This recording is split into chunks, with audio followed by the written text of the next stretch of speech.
waiting in the wings. Navi's about to be caught. Oh, there's the sleep, the surge. He catches everyone. Oh, this could be a total disaster. Vacuum in. Ravage on everyone. The black hole as well. Light of heaven turns it around. Ravage as well. Stolen by Dendy. Are you kidding me? They turn it around. 4 heroes dead. 5 heroes dead. Chuan trying to survive. Chuan's gonna go down. Puppy talked about the Naga counter. It's Light of Heaven with this BKB. They turn it around. I don't even know how they're gonna do it. Standing ovation from the crowd. The last tower will be going down. Start the fight with that global and just try to blow up and get on top of that Zeus right away. Get into that backline. I mean, the Rubik and the Zeus are really starting to be quite an issue for them. Chalice is in with the opener, straight in with the lasso. The tower will fall, but they'll drag back the Amber Spirit into the torrent, cut him down with the Tidebringer. He's dead once, but on the side, they find Arme. Arme's dead for 60. Still alive at the moment. Oh, the use! The dodge! Anna up into the edge, dodging the Echo Slam. Somnus, he's trapped here in the Sprout. OG, they'll slowly punch down the Kuka. The Stolen Finch and Jerax sets up onto FY. OG! But this PL will continue just to BT split push this game out, get more and more money. And that, for me, is still the biggest problem for Evil Geniuses. Where do you go with this? Fear needs to have that damage-dealing item. But in order to do so, he's got to drop either his TP scroll or sell the Ring of Aquila. And Samel, Blink, Dragon Tail stun. Garda's going to be here with the hookshot as well. Laguna bites Samel. The Cogs Burn bought them a little bit of extra time.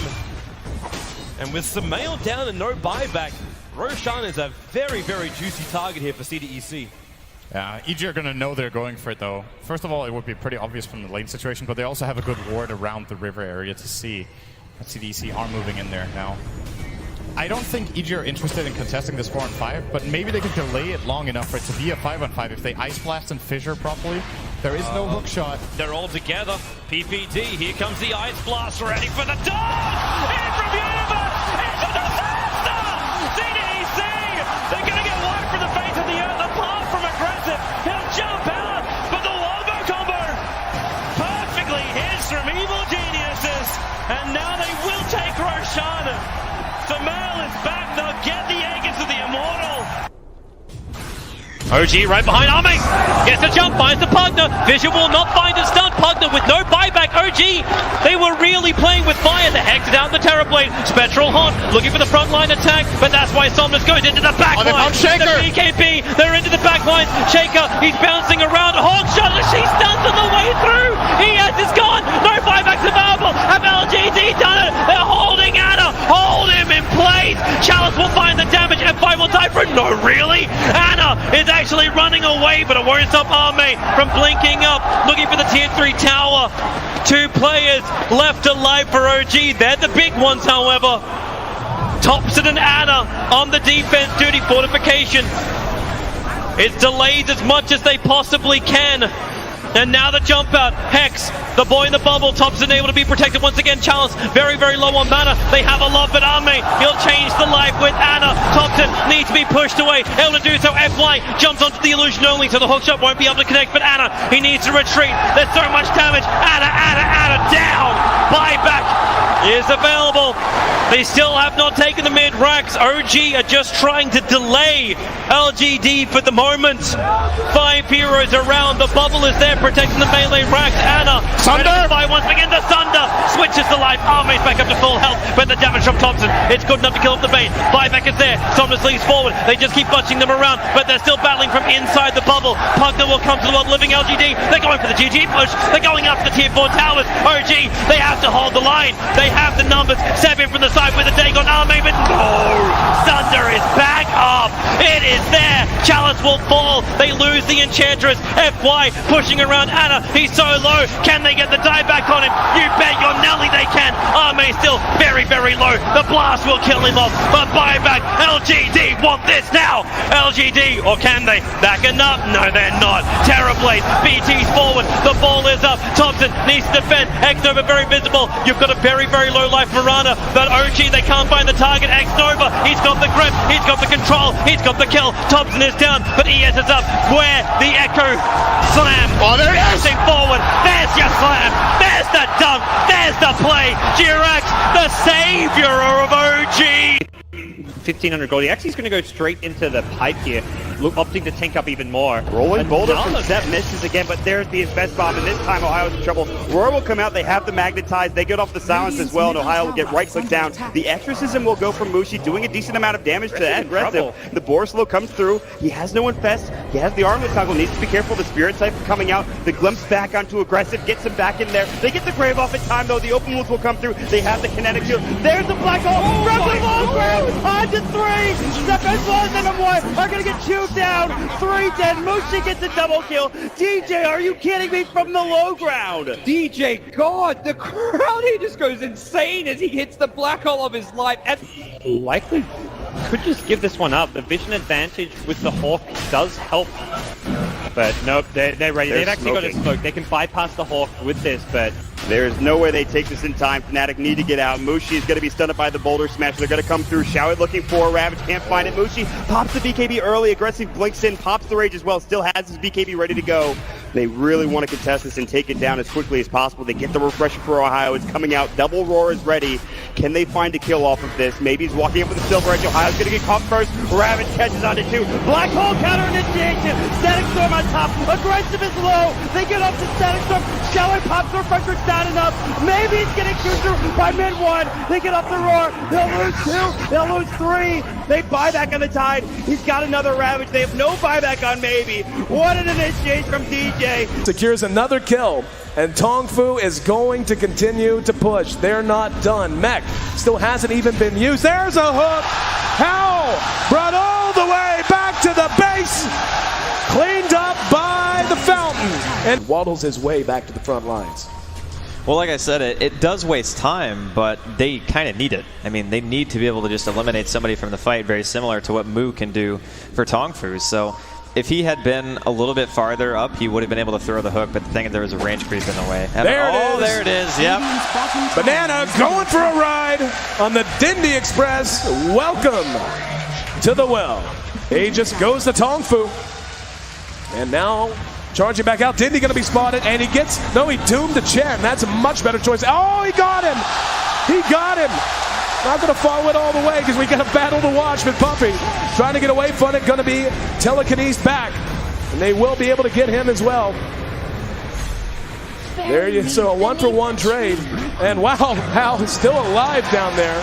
Engagement breakout as Kuro. Oh, there we go. The hook, got him. Zhan Xing taking the long ride to Shanghai. Welcome home. Navi down. Can you say mega creeps? Navi, he got him. One more. This is what you call one for the road. Man, I can't.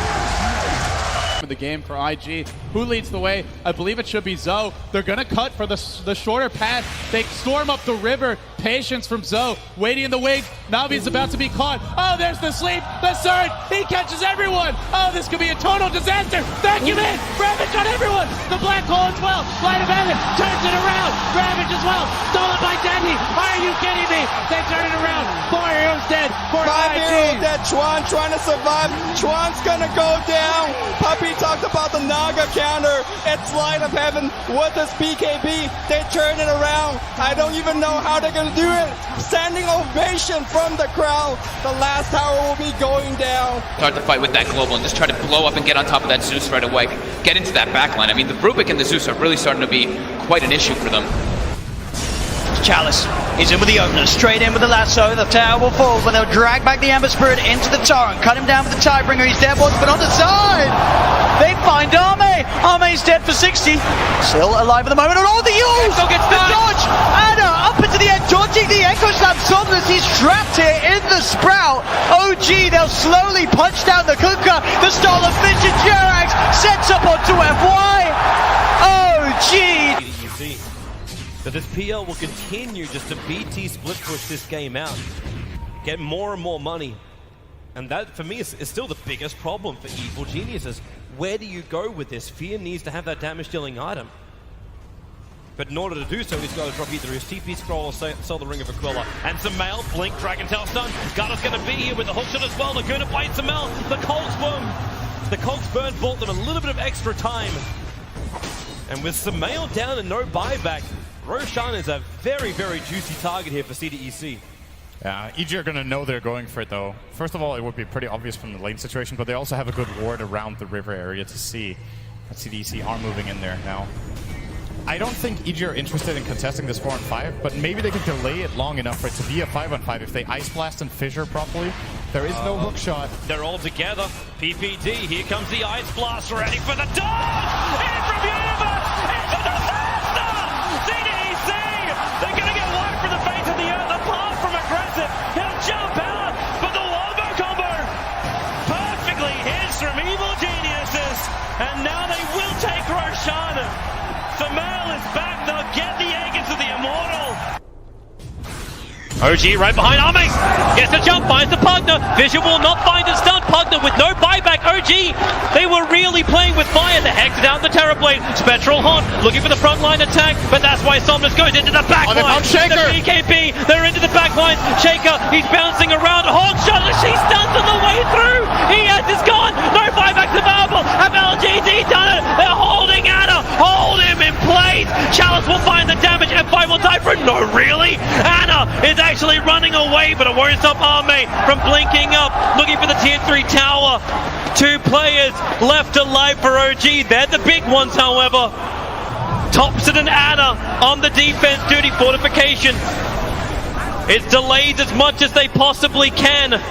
And now the jump out. Hex, the boy in the bubble. Thompson able to be protected once again. Chalice very, very low on mana. They have a lot, but Ame, he'll change the life with Anna. Thompson needs to be pushed away. Able to do so. FY jumps onto the illusion only, so the hookshot won't be able to connect. But Anna, he needs to retreat. There's so much damage. Anna down. Buyback is available. They still have not taken the mid racks. OG are just trying to delay LGD for the moment. 5 heroes around. The bubble is there protecting the melee racks. Anna, Sunder! Once again, the Sunder switches to life. Army's back up to full health, but the damage from Thompson, it's good enough to kill off the bait. Buyback is there. Somnus leads forward. They just keep bunching them around, but they're still battling from inside the bubble. Pugner will come to the world living LGD. They're going for the GG push. They're going after the tier 4 towers. OG, they have to hold the line. They have the numbers. 7 from the side with a Dagon Army, but no! Sunder is back up. It is there. Chalice will fall. They lose the Enchantress. FY pushing around Anna. He's so low. Can they get the die back on him? You bet your Nelly they can. Arme still very, very low. The blast will kill him off. But buyback. LGD want this now. LGD, or can they? Backing up? No, they're not. Terrorblade. BT's forward. The ball is up. Thompson needs to defend. X-Nova very visible. You've got a very, very low life Mirana. But OG, they can't find the target. X-Nova, he's got the grip. He's got the control. He's got the kill. Thompson is down, but ES is up. Where? The Echo slam. Oh, there it is. Forward. There's your slam. There's the dunk. There's the play. Jirax, the savior of OG.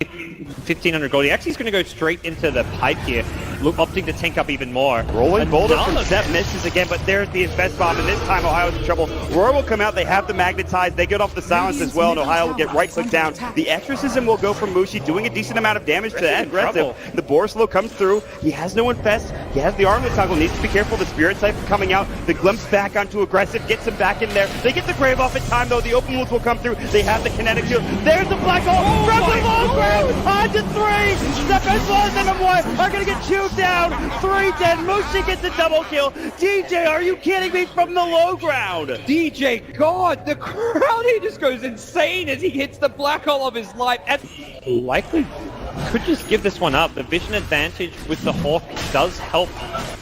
But nope, they're ready. They've actually got a smoke. They can bypass the Hawk with this, but there's no way they take this in time. Fnatic need to get out. Mushi is going to be stunned by the Boulder Smash. They're going to come through. Showit looking for Ravage. Can't find it. Mushi pops the BKB early. Aggressive blinks in. Pops the Rage as well. Still has his BKB ready to go. They really want to contest this and take it down as quickly as possible. They get the refresher for Ohio. It's coming out. Double Roar is ready. Can they find a kill off of this? Maybe he's walking up with the Silver Edge. Ohio's going to get caught first. Ravage catches onto 2. Black Hole counter initiation. Static Storm on top. Aggressive is low. They get up to Static Storm. Showit pops the refresher. It's not enough. Maybe he's getting chewed through by mid one. They get up the roar. They'll lose two. They'll lose three. They buy back on the Tide. He's got another Ravage. They have no buyback on Maybe. What an initiation from DJ. Secures another kill, and Tongfu is going to continue to push. They're not done. Mech still hasn't even been used. There's a hook. How? Brought all the way back to the base. Cleaned up by the fountain. And waddles his way back to the front lines. Well, like I said, it does waste time, but they kind of need it. I mean, they need to be able to just eliminate somebody from the fight, very similar to what Mu can do for Tongfu. So if he had been a little bit farther up, he would have been able to throw the hook, but the thing is there was a range creep in the way. There it is. Yep. Banana going for a ride on the Dindy Express. Welcome to the well. Aegis goes to Tongfu. And now charging back out. Dindy going to be spotted, and he doomed to Chen. That's a much better choice. Oh, he got him. He got him. Not going to follow it all the way because we got a battle to watch with Puppy. Trying to get away from it, going to be telekinesed back. And they will be able to get him as well. There you so a 1-for-1 trade. And wow, Hal is still alive down there. Engagement breakout as Kuro. Oh, there we go. The hook. Got him.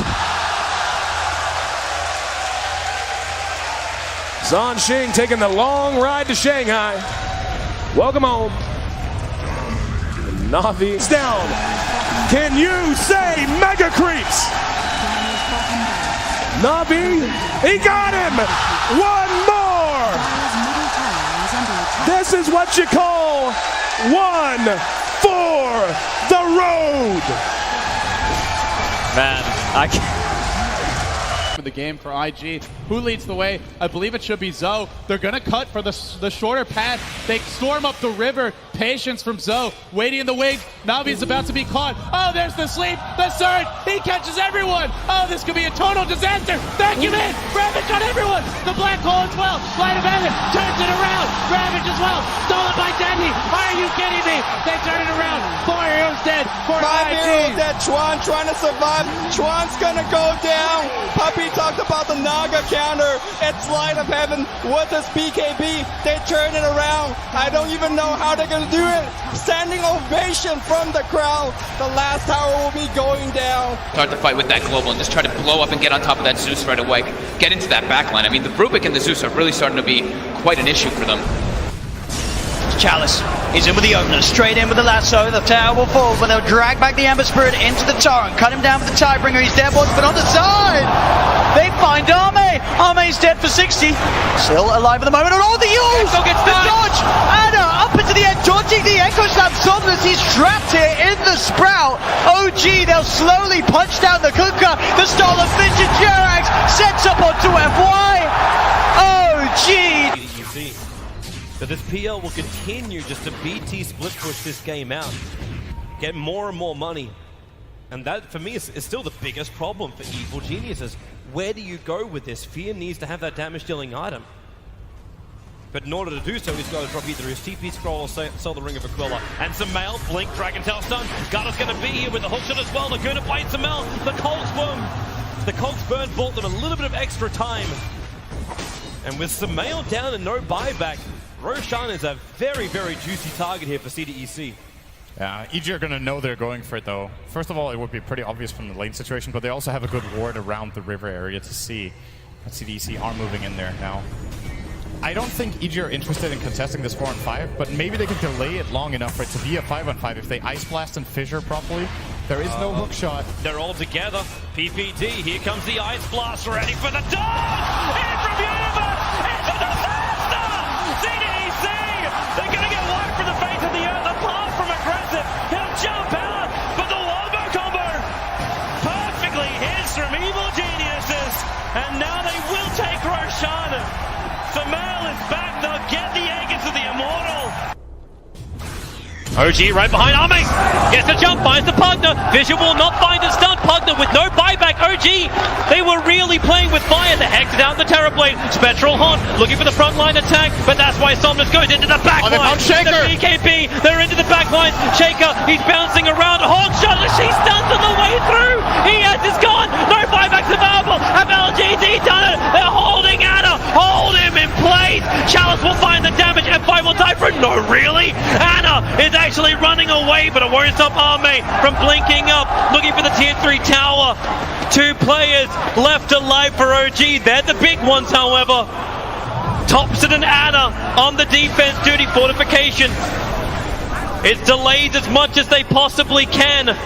And now the jump out. Hex, the boy in the bubble. Thompson able to be protected once again. Chalice very, very low on mana. They have a lot, but Arme, he'll change the life with Anna. Thompson needs to be pushed away. Able to do so. FY jumps onto the illusion only, so the hookshot won't be able to connect. But Anna, he needs to retreat. There's so much damage. Anna down. Buyback is available. They still have not taken the mid racks. OG are just trying to delay LGD for the moment. 5 heroes around. The bubble is there protecting the melee racks. Anna, Sunder! Once again, the Sunder switches to life. Arme's back up to full health, but the damage from Thompson, it's good enough to kill off the bait. Buyback is there. Somnus leads forward. They just keep bunching them around, but they're still battling from inside the bubble. Pugner will come to the world living LGD. They're going for the GG push. They're going up the tier 4 towers. OG, they have to hold the line. They have the numbers. 7 from the side with a take on Arme, but no! Sunder is back up. It is there. Chalice will fall. They lose the Enchantress. FY pushing around Anna. He's so low. Can they get the die back on him? You bet your Nelly they can. Arme still very, very low. The blast will kill him off. But buyback. LGD want this now. LGD, or can they? Backing up? No, they're not. Terrorblade. BT's forward. The ball is up. Thompson needs to defend. X-Nova very visible. You've got a very, very low life Marana. But OG, they can't find the target. X-Nova, he's got the grip. He's got the control. He's got the kill. Thompson is down, but ES is up. Where the Echo slam. Oh, there it is. Forward. There's your slam. There's the dunk. There's the play. Jirax, the savior of OG. 1,500 gold. He actually is going to go straight into the pipe here. Opting to tank up even more. Rolling boulder from Zep misses again, but there's the invest bomb, and this time Ohio's in trouble. Roar will come out, they have the magnetize, they get off the silence as well, and Ohio will get right click down. The exorcism will go from Mushi, doing a decent amount of damage to that aggressive. The Borslow comes through, he has no infest, he has the armlet toggle, needs to be careful, the spirit type coming out, the glimpse back onto aggressive, gets him back in there. They get the grave off in time though, the open wounds will come through, they have the kinetic shield. There's the black hole, from the low ground, on to 3, Zep as well as M1 are gonna get chewed down. 3 dead. Mushi gets a double kill. DJ, are you kidding me? From the low ground. DJ, God, the crowd, he just goes insane as he hits the black hole of his life. Likely could just give this one up. The vision advantage with the Hawk does help. But nope, they're ready. They've actually got a smoke. They can bypass the Hawk with this, but there's no way they take this in time. Fnatic need to get out. Mushi is going to be stunned by the boulder smash. They're going to come through. Showit looking for a Ravage. Can't find it. Mushi pops the BKB early. Aggressive blinks in. Pops the rage as well. Still has his BKB ready to go. They really want to contest this and take it down as quickly as possible. They get the refresher for Ohio. It's coming out. Double Roar is ready. Can they find a kill off of this? Maybe he's walking up with the Silver Edge. Ohio's going to get caught first. Ravage catches onto 2. Black Hole counter initiation. Static Storm on top. Aggressive is low. They get up to Static Storm. Showit pops the refresher. It's not enough. Maybe he's getting chewed through by mid 1. They get up the Roar. They'll lose 2. They'll lose 3. They buy back on the Tide. He's got another Ravage. They have no buyback on Maybe. What an initiation from DJ. Secures another kill, and Tongfu is going to continue to push. They're not done. Mech still hasn't even been used. There's a hook. How? Brought all the way back to the base. Cleaned up by the fountain. And waddles his way back to the front lines. Well, like I said, it does waste time, but they kind of need it. I mean, they need to be able to just eliminate somebody from the fight, very similar to what Mu can do for Tongfu. So if he had been a little bit farther up, he would have been able to throw the hook, but the thing is there was a range creep in the way. There it is, yep. Banana going for a ride on the Dindy Express. Welcome to the well. Aegis goes to Tongfu. And now charging back out. Dindy going to be spotted, and he doomed the Chen. That's a much better choice. Oh, he got him. He got him. Not going to follow it all the way because we got a battle to watch with Puppy. Trying to get away from it, going to be telekinesed back. And they will be able to get him as well. There you so a 1-for-1 trade. And wow, Hal is still alive down there. Engagement breakout as Kuro. Oh, there we go. The hook. Got him. Zhan Xing taking the long ride to Shanghai. Welcome home. Navi is down. Can you say mega creeps? Navi, he got him! One more! This is what you call one for the road! Man, I can't. The game for IG. Who leads the way? I believe it should be Zoe. They're gonna cut for the shorter path. They storm up the river. Patience from Zoe. Waiting in the wings. Navi's about to be caught. Oh, there's the sleep. The surge. He catches everyone. Oh, this could be a total disaster. Vacuum in. Ravage on everyone. The black hole as well. Light of heaven turns it around. Ravage as well. Stolen by Dendy. Are you kidding me? They turn it around. 4 heroes dead for 5 IG. heroes dead. Chuan trying to survive. Chuan's gonna go down. Puppy talked about the Naga counter. It's light of heaven with his BKB. They turn it around. I don't even know how they're gonna do it. Standing ovation from the crowd. The last tower will be going down. Start the fight with that global and just try to blow up and get on top of that Zeus right away. Get into that backline. I mean, the Rubik and the Zeus are really starting to be quite an issue for them. Chalice is in with the opener, straight in with the lasso. The tower will fall, but they'll drag back the Ember Spirit into the torrent, cut him down with the Tidebringer. He's dead, but on the side. They find Arme. Arme's dead for 60. Still alive at the moment. Oh, the use! The dodge! Anna up into the end, dodging the Echo Slam. Somnus, he's trapped here in the Sprout. OG, they'll slowly punch down the Kunkka. The stall of Finch and Jerax sets up onto FY. OG! But this PL will continue just to BT split push this game out, get more and more money. And that, for me, is still the biggest problem for Evil Geniuses. Where do you go with this? Fear needs to have that damage-dealing item. But in order to do so, he's got to drop either his TP scroll or sell the Ring of Aquila. And Samel, blink, Dragon Tail stun. Garda's going to be here with the hook shot as well. They're going to bite Samel. The Colt's burn bought them a little bit of extra time. And with Samel down and no buyback, Roshan is a very, very juicy target here for CDEC. Yeah, EG are going to know they're going for it, though. First of all, it would be pretty obvious from the lane situation, but they also have a good ward around the river area to see. CDEC are moving in there now. I don't think EG are interested in contesting this 4-on-5, but maybe they can delay it long enough for it to be a 5-on-5 if they Ice Blast and Fissure properly. There is no hook shot. They're all together. PPD, here comes the Ice Blast, ready for the dog! In from Universe! It's a disaster! CDEC! They're going to get wiped from the face of the earth, apart from aggressive. He'll jump out, but the wombo combo perfectly hits from Evil Geniuses. And now they will take Roshan. Samel is back, they'll get the egg into the Immortal. OG right behind Arme. Gets the jump, finds the Pugner. Vision will not find the stun. Pugner with no buyback. OG, they were really playing with fire. The Hex down the Terrorblade. Spectral Haunt looking for the frontline attack, but that's why Somnus goes into the backline. The BKB, they're into the backline. Shaker, he's bouncing around. Hawk shot, she stuns on the way through. Is gone. No buybacks available. Have LGD done it? They're holding Anna. Hold him in place. Chalice will find the damage. F5 will die for it. No, really? Anna is actually run.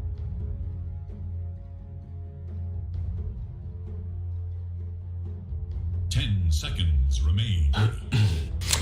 It is time for the first big fulcrum shift of the day. We started off with our finals over in Divine, but now we're going to put our eyes on the teams of Immortal, and we are going to have an elimination series as well. We're going to try to set the stage for tomorrow for the grand finals, and also today we are going to have another grand final. That's going to be for the region of NA, but now we need to turn our attention over to Alliance versus Nigma. And before we actually do get into the draft, you lovely gentlemen, Lacoste and Lizard, I want to ask you if there's anything in particular that you really want to see. I mean, last night we saw Alliance completely clutch it up against EG. They looked fantastic. They're going to ban out that IO to start things off. Is there anything you want to see from Alliance? I want to see Alliance banning out the Arc Warden. I think you have two ways of entering this game, either banning out we completely or banning out that Arc Warden. They didn't ban out the Arc. And yeah, they leave it in. They could maybe snatch Adventures in as well. There we go. Oh, yeah, this one's going fast. Thank you.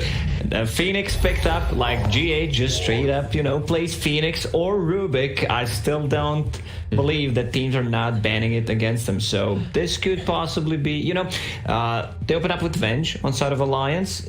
Like hero combinations for Venge are Arc Warden, Medusa, or Drow. TB, Drow Ranger. Yeah, Drow probably the best, right? Drow probably the best because multi-shot works inside the bubble. Other heroes need to get inside of it.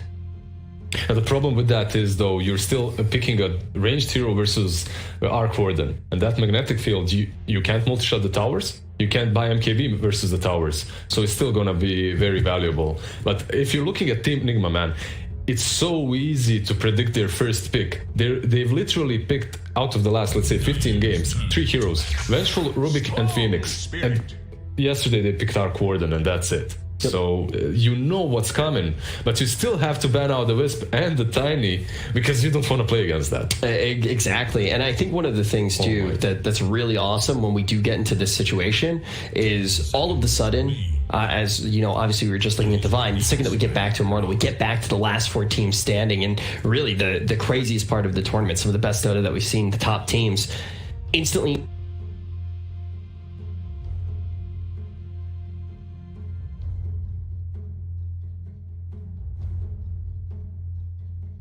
Seconds. 5 seconds remain.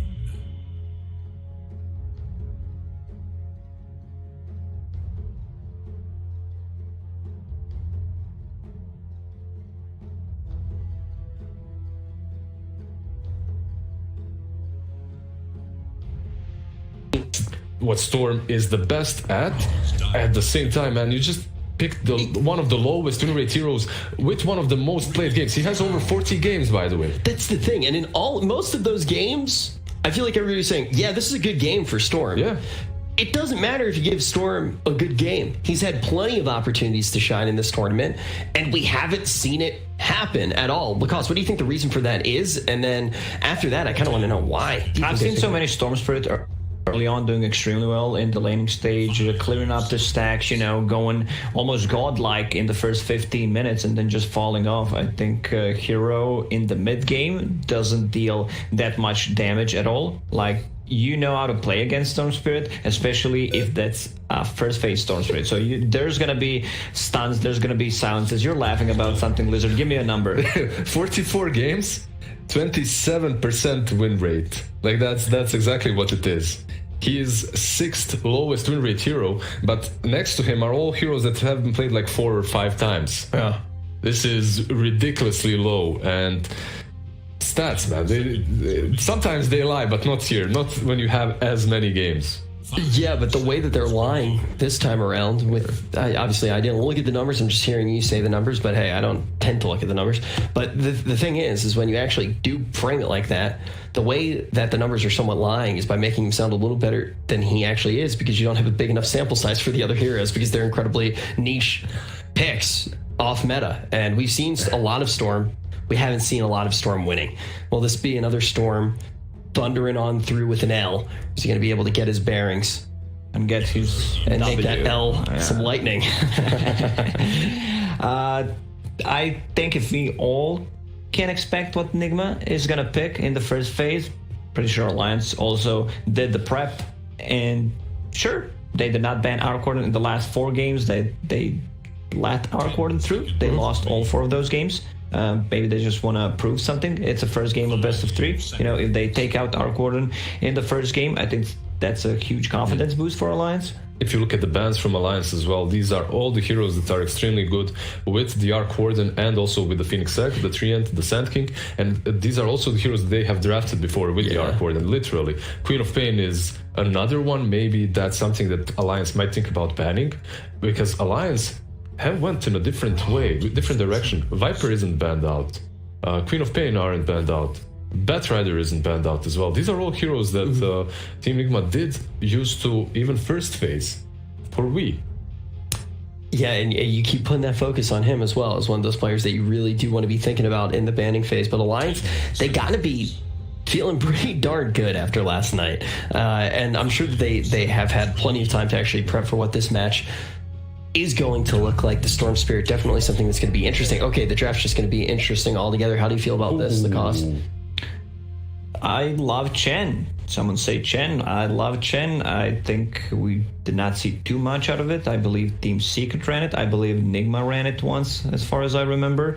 This is the hero that, keeps you alive. We've seen Puppy going for, some extra tanky Chen. It's one of his best hero. He is the best Chen player in the world, tanking up mech, having a Vanguard at one point, Medallion. Depends what kind of a playstyle Alliance wants to have on Chen, how much farm does he get, but he's the one who, secures you the lane in terms of having a better matchup because he can just recall you. It's a longer cooldown now, but still you can save a TP just from that. I hate being the stats person, but now that I have them opened already, whatever, Chen is sitting on a 70% win rate. 70.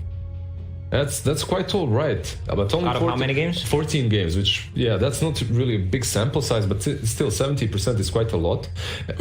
Mostly, though, because of Tier 1 teams like to play Chen, or at least did like to. Now, when we see this Chen here, it's interesting, though, because usually Vengeful is your position 5, right? You don't really love Vengeful on 4. Now, this opens up their draft a little bit differently, because this Vengeful can be the offlane as well.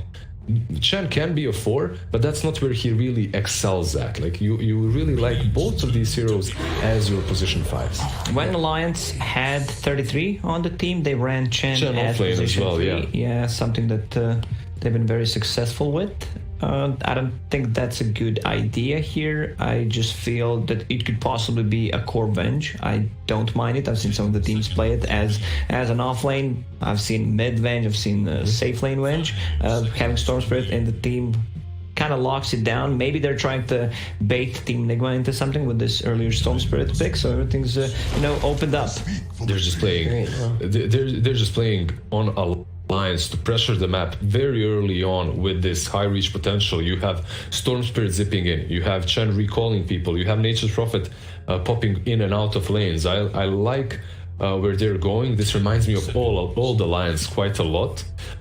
Meanwhile, on Team Nigma, we have an Undying, and we've talked about this Chen, how he was played on offlane for Alliance. Recently, Mind Control played the offlane Undying as well, so that's sort of a small flex possibility as well for Team Nigma. So my question is right now, you talk about the early pressure that Alliance is going to be able to get online. How do they actually manage to take that pressure and turn it into their win condition with what they have right now? Obviously, strong lanes. These are the heroes with a lot of summons, something that Undying and Phoenix don't really deal with. And they want to pressure the towers, get the control on side of Nigma's side of the map.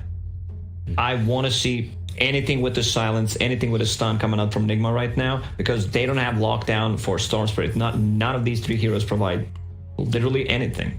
Okay, very, very important to keep in mind. So do you think, though, that focus of this game is going to be on Alliance's early game? Like, this lineup with what they have right now DK is going to be locked in as well on the side of Team Nigma, but with what Alliance have right now, if they fall behind, if lanes don't go the way they want to, is it going to be a ship that you're just not able to turn around?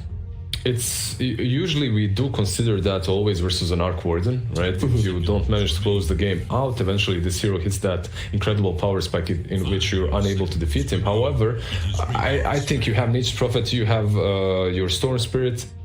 You still do not have your true win condition on the side of Alliance, and if you draft accordingly, you can deal with the Arc Warden. One hero that's fell out of meta completely. Now the Team Nigma have banned out the Spectre. They're expecting the same thing. One hero that has fallen out of meta as well is PL. Maybe not as great versus DK, but he destroys Arc Warden when he hits that power spike. He's good versus the Tombstone. He can dispel the fire spirits as well in the laning stage. That wouldn't be too horrible. I'm just not sure if they'll play it or not. Yeah, well, PL, the Catman, has definitely not shined in this tournament at all. And when the stakes are as high as they are right now, Lacoste, you can't be kidding around. For sure, you can't, All right, I love you, Rich. And could be possibly a good Juggernaut game. They have no abilities that go through a magic immunity. They can't stun him. We saw how effective that is in yesterday's games when they were playing against Egypt. So they still ban out Drow. Drow, as I mentioned, multi-shot works inside of the bubble. But they have good ways of protecting the egg with the bubble against the Tombstone. So looking good. You know, they needed something with low cooldown stun. This is something that they can run in the off lane as a Dragon Knight, something that they can put on the mid lane. Alliance, still not sure where this one's going because they are banning out the Batrider, also can be played with multiple roles. So they think it's mid. Okay. Yeah, they ban out the Void Spirit as well. That could be like these two last bans from there are mainly aimed at WePlay. That's it. That's all they're doing. Now, if you're thinking about Alliance, their last pick, what could it be? It could be something like a Sven, Jug, like you mentioned, Morphling perhaps, that haven't been banned out, that are still in the pool, and Team Nigma rounded up with a Necro.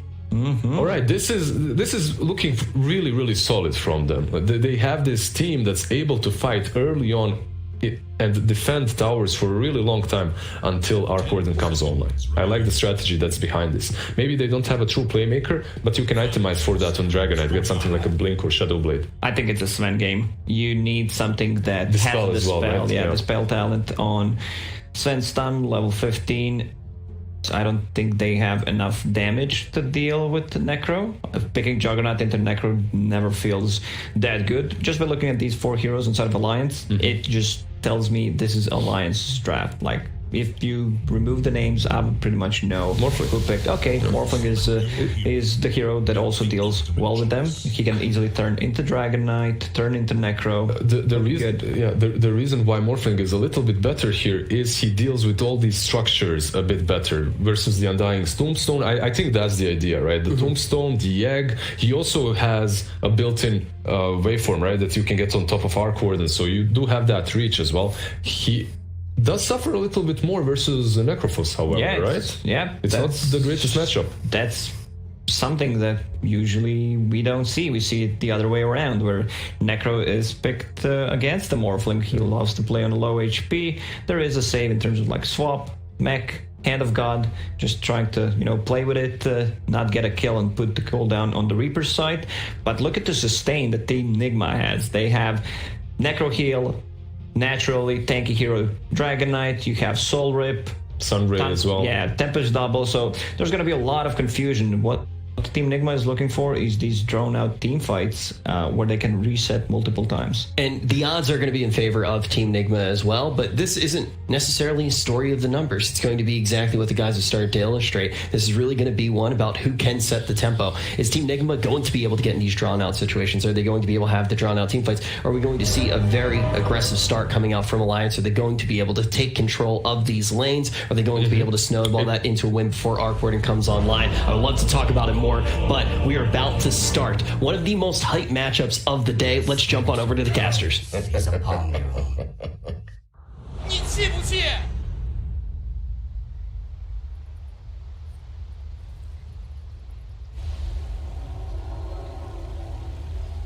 time for preparation is short. Normally.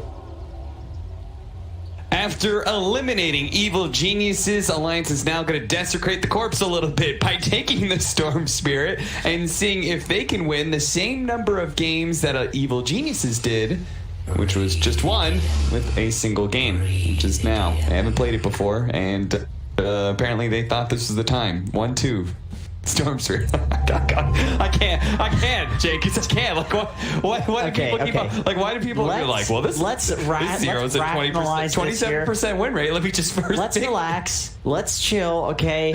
I'm sure they have a plan. They second picked it. There's some bait happening here. Yeah. It's the support Storm Spirit? Is that what you mean? Maybe. Who knows? They've got some. There's something going on. It's not support Storm Spirit. There's something going on here. That sounded like a better plan. Where, with this draft, the Storm is going to work. Okay. They've got the pickoffs. They don't have the team fight. I think if they team fight into Nigma, it's looking really rough. Yeah. But they have fantastic pickoff and great laning. It looks like they will lose every single 5-on-5 team fight to me. I don't know how you can beat this lineup from Nigma in a team fight. You have to have some crazy item advantage. Supernova, Tombstone. Yeah. Dragon Knight. Two big things out in front. A Dragon Knight, big old tanky hero with a stun out in front.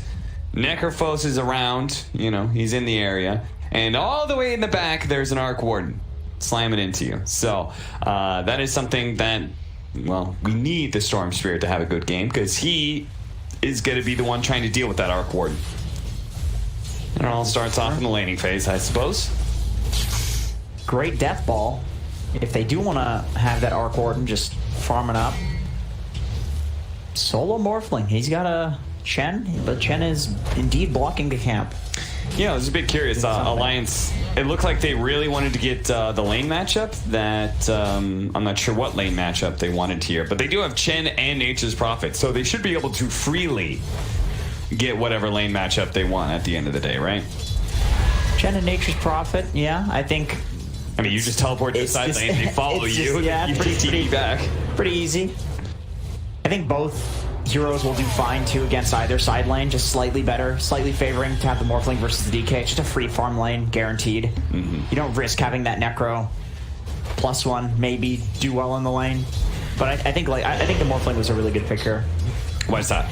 Just doesn't care about any of the Nigma heroes. You can kill the structures that are put on the ground, magic damage to kill the Necrophos.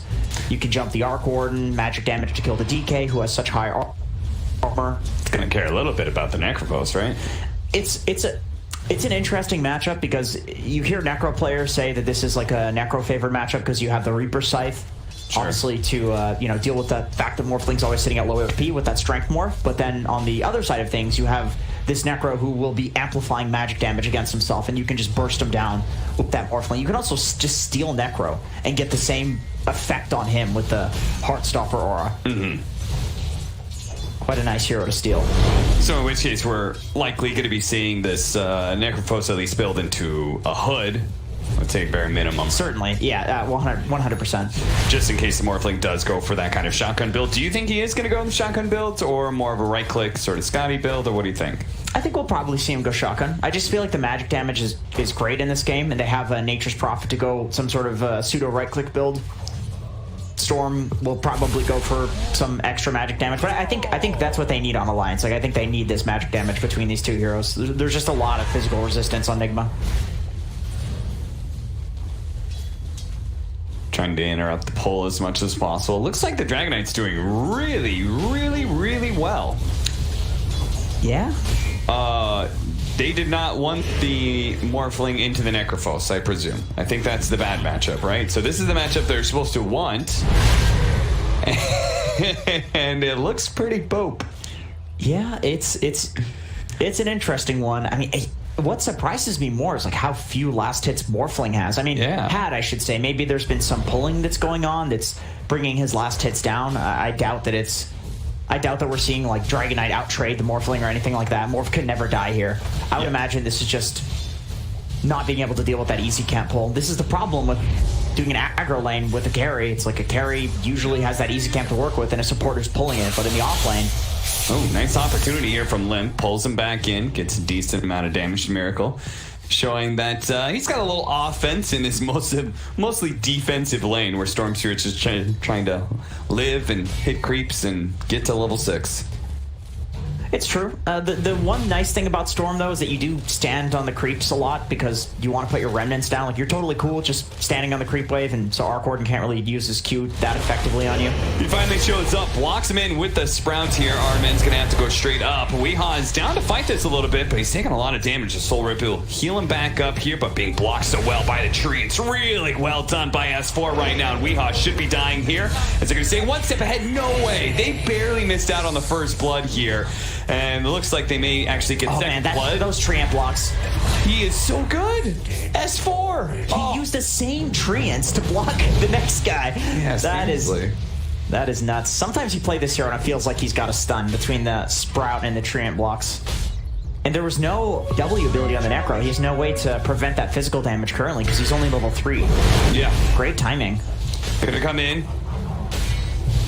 Nico baby, very, very slow damage. So as you were saying, Morphling doesn't really care about most of this. It's only the Reaper Scythe, which we don't have it. Here's our first blood, which Nigma barely managed to snatch away from Alliance, who were just about to get that kill. Bottom lane back in the game where Lim picks up level 6 and immediately kills Miracle. Yeah, that's the most important kill that we've seen so far. Girl, anytime there's an Arc Warden in the game. Nico baby, ooh, that was a little close, but It's off the magic wand, and Weeha's dead. He has no TP for 40 seconds. Oh dear. Man. Dude, Necro is not a hero that likes to walk to lanes. He's one of the slowest heroes in the game. And he's a hero that needs levels, too. Like, he needs to have a lane. He wants his lane to go well, or he feels miserable, man. He feels awful. In under 60 seconds, S4 has gotten a kill in every single lane. In fact, they got the 2 kills bottom, helped get the kill mid, now kill stop. Man, he has completely stepped up in the recent series that he's played with the 5-man vac walls in the previous game that we saw. Yeah. And just such nice control of the laning phase here. It's a level 5 natures too. He's not even waiting for that level 6. He's just realizing that with this Necrophos being level 3 still, like, it's just this free opportunity to kill him over and over, and then you have an Arc Warden as well. Like, what does Arc Warden do to get away from a Nature's Prophet? Hanskin's been left alone here in this bottom lane. They're going to pressure, though. They do have the Siege Wagon coming in. S4 is going to make sure to help out. And it is level 6, so everybody better watch out, as those constant Wrath of Natures are going to be bouncing around the map. You know, one interesting thing about this Necro-Chen matchup is that you can get that Purge creep and you can take off Necro's W. So yeah, it's one of those things where sometimes it is a Necro-favored lane in terms of carry matchup, but then you just purge him with the Chen and the Chen wins. Like, Chen and Enchantress, these 2 heroes in particular, like, they change so many of these carry offlaner matchups. With that being said, the lanes have been very strange, so it's hard to call this like a straight, carry offlaner matchup when you have a Morphling playing in the offlane. Sure. Nice stack. Hey, he's got a very healthy stack here. Once again, the Treant surrounding RMN, he blocked it. He's trying to work around it as best as possible, but he just can't. Damn it. I love how he does the full surround, too, with the trees. It's not just like putting them in front. He's also like attacking as well, like putting them back so that way they surround, so that you can't even juke to the left or to the right. Very nice micro from S4. Mind Control finally gets his level 6, so we may see them start pressuring some towers. Nico's got to get some space here, though. He is not enjoying being up here. It's not really the heroes that are the problem, it's the fact that he's just playing in the off lane. Like, this is not something a Morphling is particularly used to. They're gonna pull a limp behind Weeha. Clever move here from FNG that sets up a pretty easy kill. Even the Wrath of Nature just ensuring it. Nico, baby, won at the last hit, because he's probably feeling a little poor right now. Doesn't get it though. Limp continues to extend a bit of a lead here. Long jump in. Ninja snatch away that arcane rune. Pulls in Miracle. They're gonna manage to get this kill. And Limp, well, he's running a little bit low on mana here, so very likely to be run down. They do manage to kill the Tombstone, and S4 is getting out. So it's gonna be a 2-for-1 trade-off. 4 heroes mid from Nigma, though. They kind of need to get some pressure off of this. I think they're probably going to pop the DK for him for this ulti. Make this 4-man rotation actually worth something. That Vengolution pulling the creep wave off the tower, so Mind Control. He's going to have to take some tower hits. And the Storm Spirit will be back soon. We're going to TP and Venge into the tier 2 mid, and Storm Spirit's going to run out because he TP'd into mid lane earlier. S4 protecting himself there against the Spark Wraith with the Treants. God, his micro has been on point this game. That's one of the places where you can make a huge impact on this hero. For instance, in terms of gameplay. Big skill cap on that, as well as like where you TP. I think he's always been in the right place at the right time too. He's been active in basically every single gank. Yeah, certainly. And he has been rewarded thus, being top net worth by a pretty decent margin, and his cores are beginning to eclipse the cores on the side of Nigma. So this is, all things are going very well for Alliance in this first 10 minutes of the game, but that is before we get that big team fight that we're talking about earlier on from Nigma. They just have this insane 5-man presence everywhere. This is true, but the thing looking at the draft that concerned me was, for Nigma I should say, is Alliance have these incredibly strong lanes. They can make these rotations, especially with the Chen pulling into the aggro lane. I think that was extremely smart that they did that with the Chen. And they have the items. Like, they have items that I think if they have a lead, they'll do with the fight of Nigma. Limp just will not leave Miracle alone when it comes to these power runes, and again, they bring him down. Again, Limp is out of mana, and may actually be run down here by Nigma. Swap back here, a little bit more damage. They do manage to get that kill. Supernova's up, but he can't get it off. He gets stunned up and brought down. The Tombstone is going to play havoc here to the rest of Alliance, though, as they are stuck inside of that. Do they have a stun? They do. Dragon Tail will stop FNG from being able to TP out. That'll be 4 dead on the side of Alliance. So it looks like this time around, Miracle's like, boys, back me up on this one, because it's beginning to be a bit of a pattern that Alliance have cemented. Nico Baby turning into the Undying here to try and push back Mind Control and RMN as they are trying to finish up the tower right now. You can just delay this. They might be able to catch something here as Limp is going to be able to get in there, pull back out of Mind Control. A good amount of damage. RMN still heal him up, but a committal from Nico Baby, and it's just enough damage to be able to get the kill with the help of Limp, who secures the last hit, and they prevent their mid tower from dying. Very smart play from Nico Baby. Yeah, that was really nice. Just delaying for Limp to respawn. At this time in the game, you have to be careful about those early respawns, especially when there are towers still alive. Man, look at this double wave. How does this even happen? Where did this come from? Entirely from FNG. FNG died, but he sent his creeps up there to collect the wave before it hit the tower. Oh. And then he pulled it over to the Storm Spirit. That is some baller support play right there. They have 2 supports that can basically keep playing while they're dead. You got the Venge Illusion, you got the Chen creeps. Trying to get their last hit on the tower. You see from S4 win for the deny, but they're forced away. Nigma will secure the first or second tier 1 tower of the game. We've seen this in a few other games where the gold lead is relatively close. We saw Alliance do extremely well at the start of this early game, at the end of the laning phase and in the laning phase, but you have this tower advantage. You have 2 towers, so 2 big towers that open up the most area of the map. And now Alliance, the pressure is on them to make a move. They need to get this mid tower, they need to get this top tower. Alright, man. Don't think that Tombstone was worth laying out there, homie. It gives up a little extra gold. No big deal, though. But yeah, as you said, the net worth has evened out a lot, mostly because Nigma are using that 5-man presence, all that team fight to just bully Alliance and take some early towers, but... Wait, am I crazy? Are they going Crest on 2 heroes? Is Hanskin getting a Medallion as well? Maybe it's Medallion and Solar Crest? I mean, yeah, that's not going to complete it, right? Sure, that they stack, so yeah. you can definitely go for that. Pretty interesting idea. Maybe it is one of the best items for Avenge to have. Okay, drums. More Aura. Talked about their itemization or something yet. Maybe they'll adjust, I think, probably.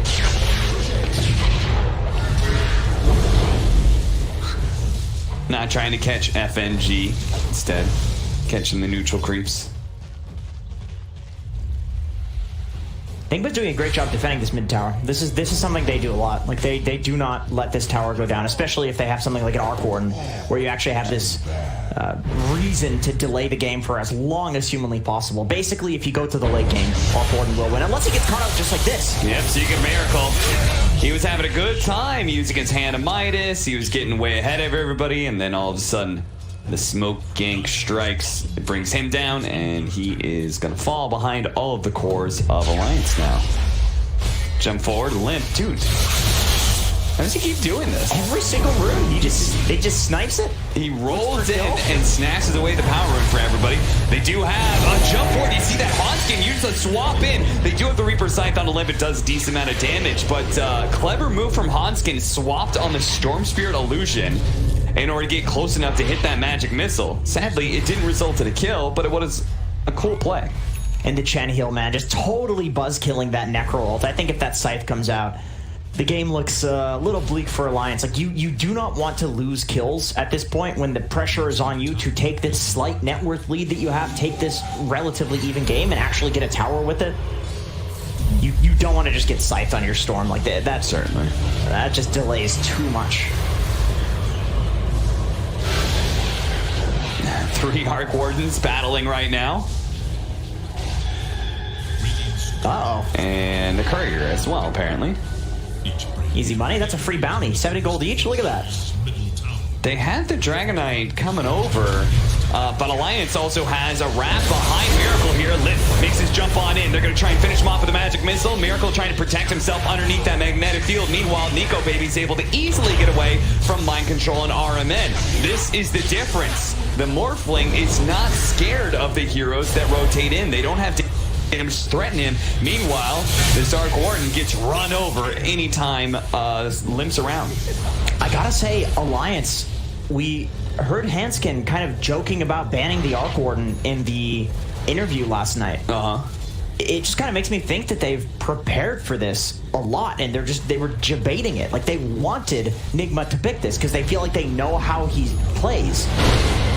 And it really feels like they do. They keep killing him. They keep doing these wraparounds. They keep doing these smoke plays into the triangle. It's like they're in Miracle's head. Is this going to be enough? Weehaw does have the Guardian Greaves, so he's certainly fine.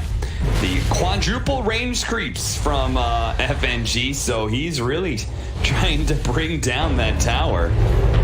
Instead of opting for neutrals, that would give him maybe a little bit of crowd control or something. I'm impressed that Wee is he was until Miracle, I think double minus, but Wee is keeping up in terms of farm. Like, his game looked really rough with those ganks from S4, the beautiful tree amp blocks that we saw. But then somehow he just has Guardian Greaves right now. He's been like silently farming this whole time, taking the space. RMN really doesn't have a whole lot of places to go. At the same time, Nigma is going to make a smoke move into a support as well. This one is going to be FNG. He's a bit hard to kill, though. Yeah, they're going to have to Reaper Scythe him. It does manage to bring him down, so he's dead for 48 seconds as a result. I don't know if you ever feel good about Reaper Scything a Chen of all heroes. No, certainly not. I mean, once again, we've talked about it. He still has the army, right? He's totally cool with that. He doesn't even have the ult up, so he doesn't mind if he dies.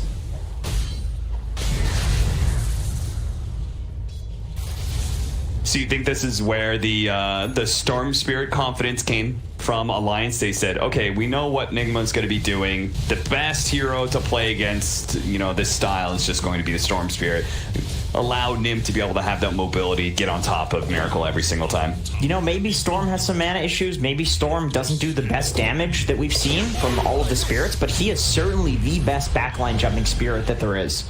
Yeah. Like, you cannot just slink away on an Arc Warden against a Storm. If you somehow get away, you force yourself, keeps chasing. If Storm is on you, it's either you or him.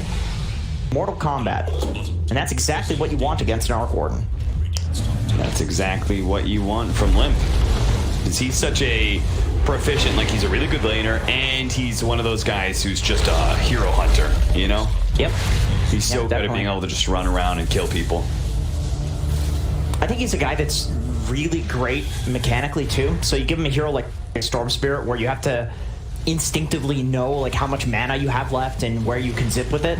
I would 100% trust Limp to know this better than most pro Swap back into Weehaw here. Weehaw still has Guardian Greaves to protect himself, but he may not be able to get it off. Soul Rip comes in. A full heal on out. Now Supernova right in front of S4 though, so it's very quickly dealt with here. The Tombstone's still out. Never mind, Hanskin does manage to deal with that. They're laying damage into Nico Baby, but it feels like it's all for naught. He turns into an Undying, quickly drops a Tombstone of his own. Nico Baby getting a little bit low, but you can see the numbers are dwindling here from Nigma. All of their damage, Jenkins, was aimed at that Morphling.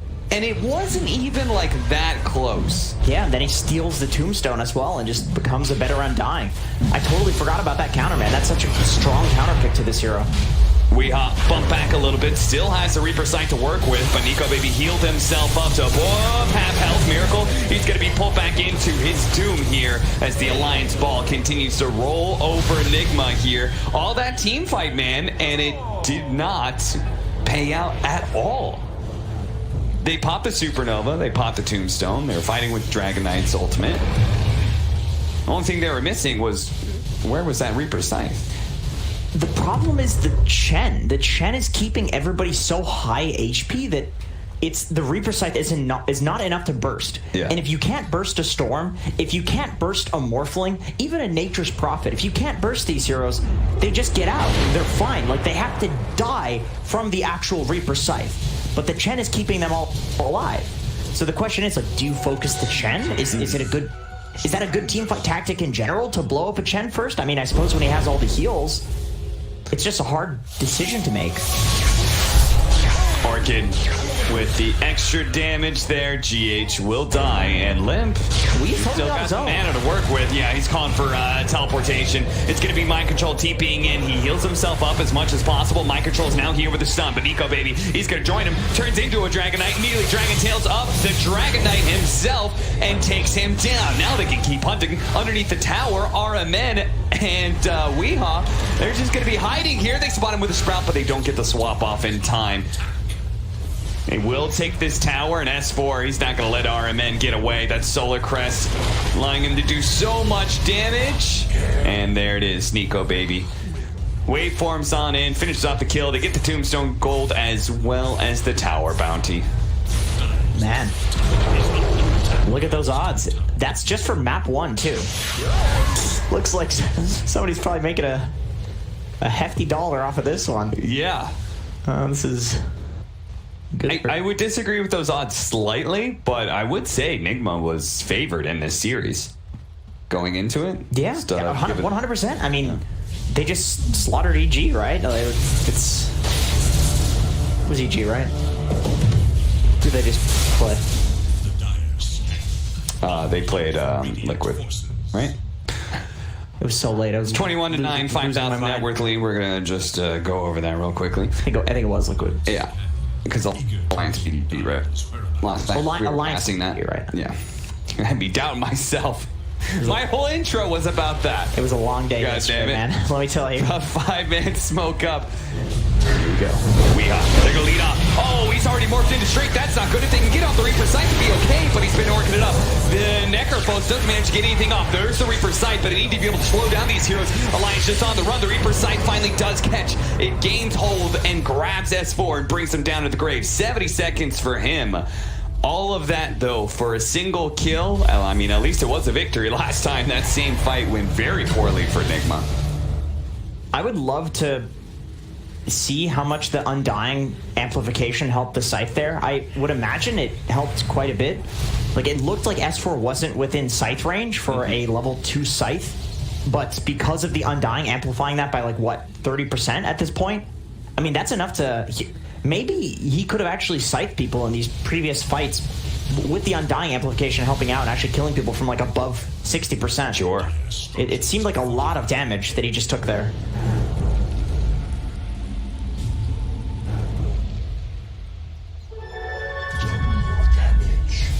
Nico Baby with the double damage. She'll just quickly deal with this Tempest double. It's free money. 240 gold of which I would love to see. I know production probably doesn't have this, but how much Tombstone, Tempest double, like all that stuff. How much extra gold they've gotten out of this stuff. Yeah, it's definitely been a lot this game. We've seen that Tombstone die quite a few times. Smoke's gonna break here. Looking to be able to jump anybody they can. It's gonna be RMN because Mind Control was a little bit faster there with a Blink Dagger, so he was able to get out despite being orchided. So a very small loss. They're gonna ping Roshan here, and yeah, with the rest of this double damage, only a second or two of it, but they're gonna try and chip away.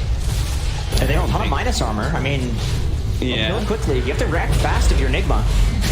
They're going to be able to jump on an FNG really quickly. This heal has been very problematic for them, but they couldn't actually get him. Swap back there from Hanskin keeps him alive, and he's even keeping himself alive a little bit with the stick, but eventually he does die. FNG grabbing a Centaur here, trying to get into position to get a stun off somewhere. Does manage to get a 2-man stun while Limp enters back into the team fight. Straight on to Miracle here. Miracle's a little bit low with the Orchid. He does manage to finish him off. The Supernova is going to explode, getting the stun on the Limp. He's going to be Reaper Scythe as well. Not quite enough damage to finish off the kill, but he gets it in the end. Now, Nico Baby going straight for GH as he's currently meteor hammering over the top of the Tombstone. As for Nico Baby, finish that off, and now they're going to try and catch some more with the teleport aggressively in, looking for the Sprout, catches RMN. RMN still not having a way to be able to cut through these damn trees.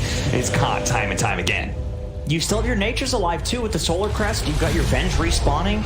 You have all the minus armor in the world to finish this Roche. And that's why GH is going for the steal. Yeah. Sunray gives it the vision, sees it's low. And then Nico Baby's not hitting it because he wants GH to be wrong about his timing when he dives in. And he is. He's already committed it. Does the Meteor Hammer. Okay. Can't jump in any longer unless Mind Control tries to grab it. Mind Control is stunned up. Dragon Tail on him. But Roadshot's not dying fast enough. He gets it. Mind Control grabs the Aegis and he slowly waddles away with it. He'll eventually fall over, but Alliance. He's got a blink. Can they commit for him? No. Wave of Terror over the top prevents the blink. Nico Baby goes right into this jungle area. Weehaw fighting back with Mind Control here. Nico Baby's in pretty deep, trying to go for GH on the Phoenix. Turns his damage onto Mind Control. So much damage there. The Guardian Grease, the Soul Rip. So many heals coming out from Nigma. Trying to keep everybody alive. The Aura got a little bit more damage, and GH does finally go down. Hanskin looking for the swapped back. Couldn't quite get the animation off, so he will back away, as will the rest of Alliance. I can't believe Alliance baited him for so long and still Mind Control's able to get it. They just couldn't finish off the Roche and the stolen DK stun from the Morphling onto Mind Control. Man, that is a timing that you do not want to miss as Alliance. I mean, of course, you still have this 6k gold lead, but imagine how crazy Limp could go in the next fight with an Aegis on top of this. Oh, yeah. The man's been going bananas with one life. You give him a second one. Like, Miracle's just dead every time. If he's got an Aegis to work with, he's got nothing to fear. Oh, get them. No. Death is double kill. 700 for 7. Bro, 100 gold. How is he worth that much? What streak did he have? It doesn't say he claimed a streak, so. But I have to assume there's no way. There's gotta be a streak. Yeah. Maybe it's like the clone killed him, so there's some weird interaction there. But yeah. Either way, it's a solo kill, so you always see a lot more gold for that. And I believe he gets the experience for that, right? Because it's shared between the clone and the main hero. Mind Control gonna be dragon tailed up here. But I believe his clone died first. Oh, I see what you mean. Yeah, you're right. Pulls back in. Weehaw trying to keep our man alive here. Has the Reaper sight. He can catch Limp here with the Limp. He pops the BKB as soon as he goes down to half health. Weehaw still has a little bit of health to be able to work with, but it's not that much. Limp should be able to finish him off nice and easy, while Nico Baby looks to be able to track down Miracle. Limp all the way in. Had a regen rune, I believe, to work with in that fight. Catches him, pulls him back in. Nigma suffering loss after loss here. If he was not hit by the fire spirits, I believe he would have still had that regen going. Yeah, 100%. That I think GH probably dies. Man, killing the healers first in these fights seems to be going well for both teams. Like, if you can take out the Chen, if you can take out the Necrophos, there's just not enough sustain for the damage on either side. Obviously, more so Alliance, considering the gold lead that they have. That felt like such a fragmented fight, though. I wonder how that happened from Nigma, just because, I mean, hell, half of them were underneath the tier 2 and the other half were too far away. They didn't have a great formation there. Like, it's, I mean, I don't want to say they're rattled or something like that, but I think we've seen this in a game where they actually said that they were like chickens with their heads cut off. Yeah. Without Kuro, where when they aren't in a very structured position, it's like, okay, well, Kuro would normally tell us exactly what we need to do here. Daddy brings the discipline. And right now they've got mommy and RMN. So right, exactly. It's like you can have sleepovers every night and eat all the chocolate and ice cream that you want. Exactly. And all of a sudden the kids are getting fat. Maybe they're having more fun, but it's not. It was resulting in some childhood obesity, for sure. Yeah. Pops a Ghost Shroud, and there was so much magic damage. Now he's still going to be able to heal up the full. The problem is his team can't really bail him out. Goes for the Reaper Sight last second onto Limp because he's like, well, I might as well throw it down. But Limp does not take that much damage for it. GH, who completed a BKB just to try and deal with this. Nice net into Meteor Hammer combo that will kill Hanskin.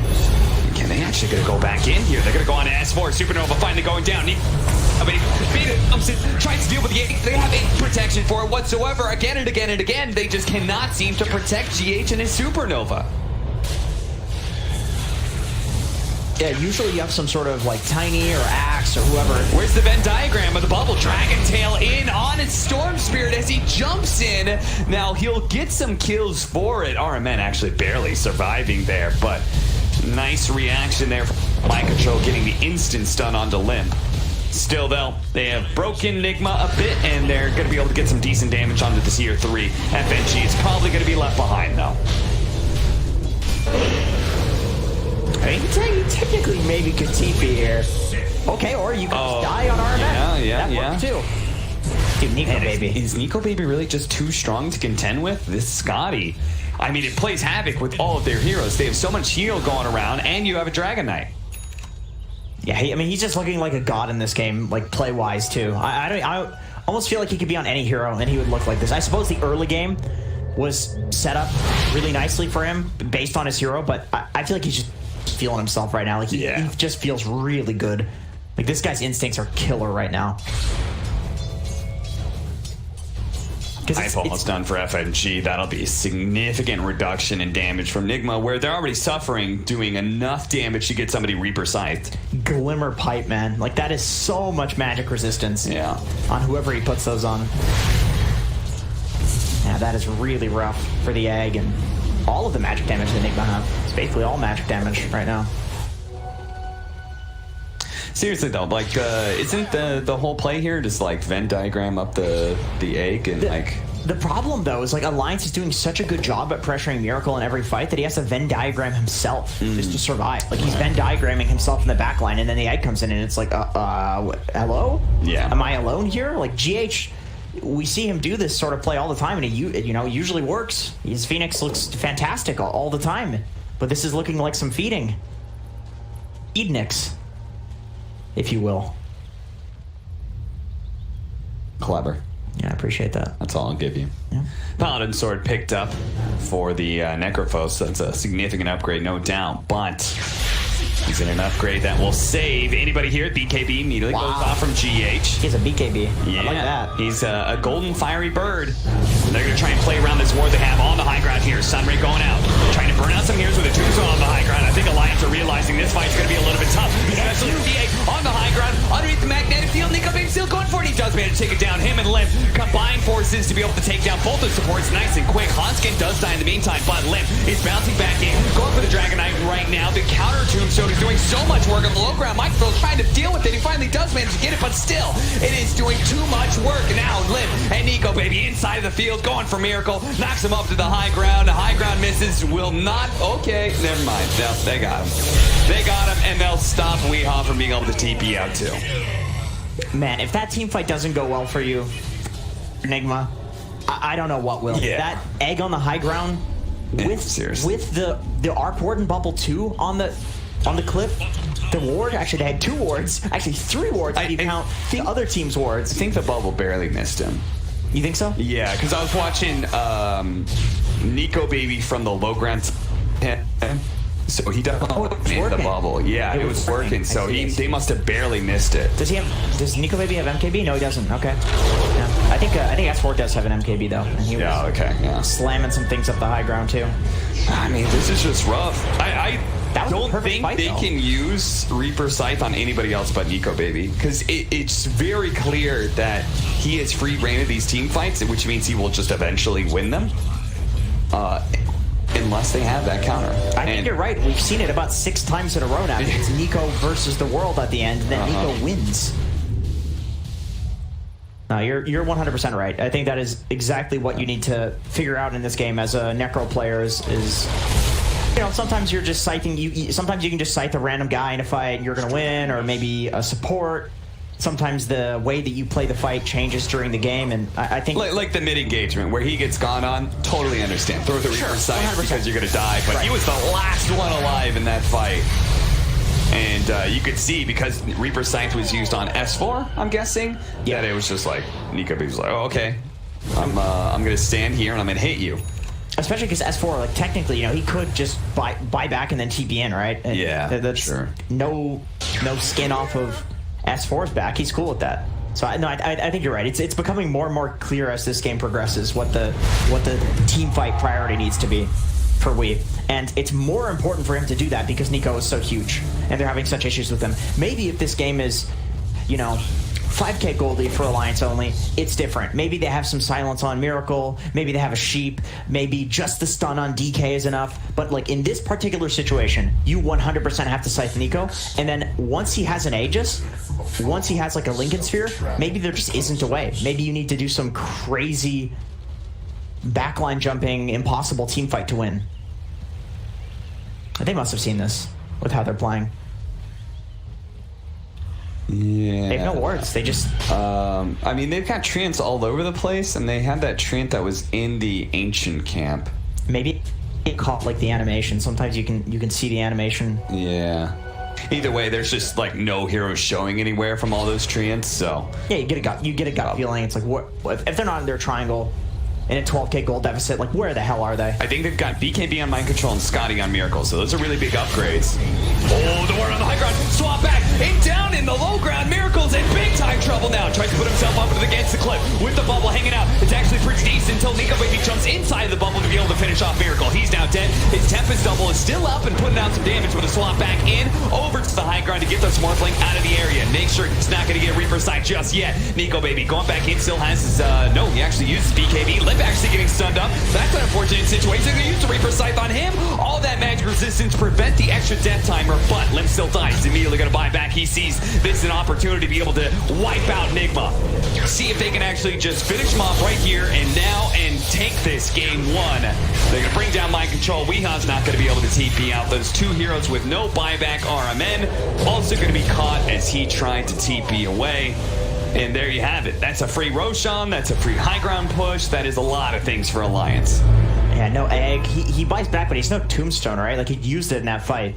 That was, once again, another one of these situations. You're fighting on a high ground perfectly for Nigma. Like, the initiation from Alliance was great, but that's kind of where you want to fight if you're Nigma. Like, almost as if they were baiting it.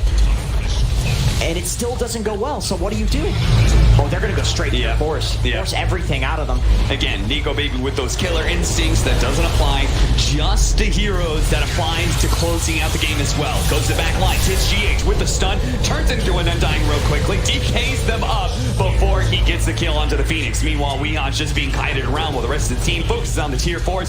Throne is exposed, BKB is up on Nico Baby, jumps to the other side of things and completely ignores Miracle. Miracle gets out the magnetic field, trying to protect this throne, and it's very difficult to get inside of it. So Nico Baby, he's going to have a hard time with this. Jumps to the other side, but you can still see it. The bubble perfectly matches the throne AoE, and they're just wasting all their time. Finally, the magnetic fields are down. They're going to focus on the throne. They should be able to finish up, and one more, a little bit more. They're jumping back and forth, trying to finish it up. The sun goes off on the Morphling. They might actually be able to hold this a little bit longer. FNG S4 with the second life. He's swinging on the magnetic field. It's going to run out eventually, but the Supernova, it explodes on him. Another buyback. Nico Baby, he has to go for it. It's all him, all the diebacks. He needs all of them. He's got a second one coming up too. He's stunned up. They make just a full dieback. He's actually going to do it. Oh my god, the throne stays alive. S4's popped back. He's TPing in, he's hitting the throne, but it's healed up. He has to be dead. There's no diebacks. They've all popped back. They've all diebacked. What? What the fuck?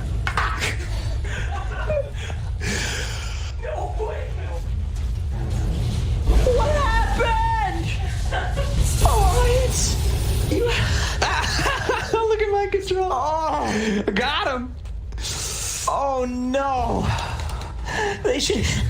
And the game will continue. If they lose this, they should just lose the whole series. I don't know how you come back from that.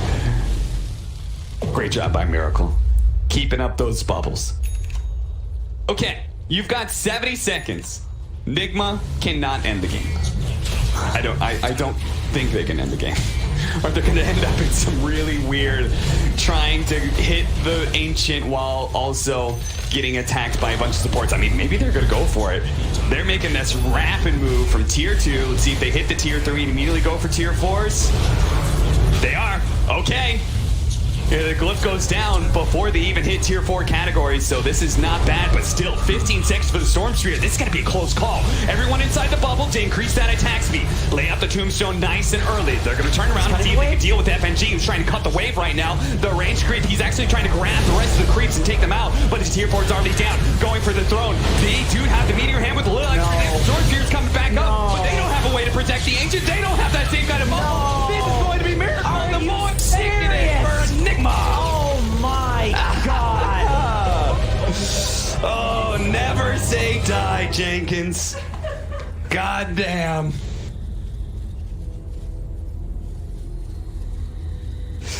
Alliance could have had it. They could have just taken the easy victory. They just could have said to themselves, we're just gonna take this one lane of barracks. If they failed on the ancient push, they could have said, we don't need to buy back. It's all good. We're way ahead. Take ourselves some Roshan.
Alliances turn to ban.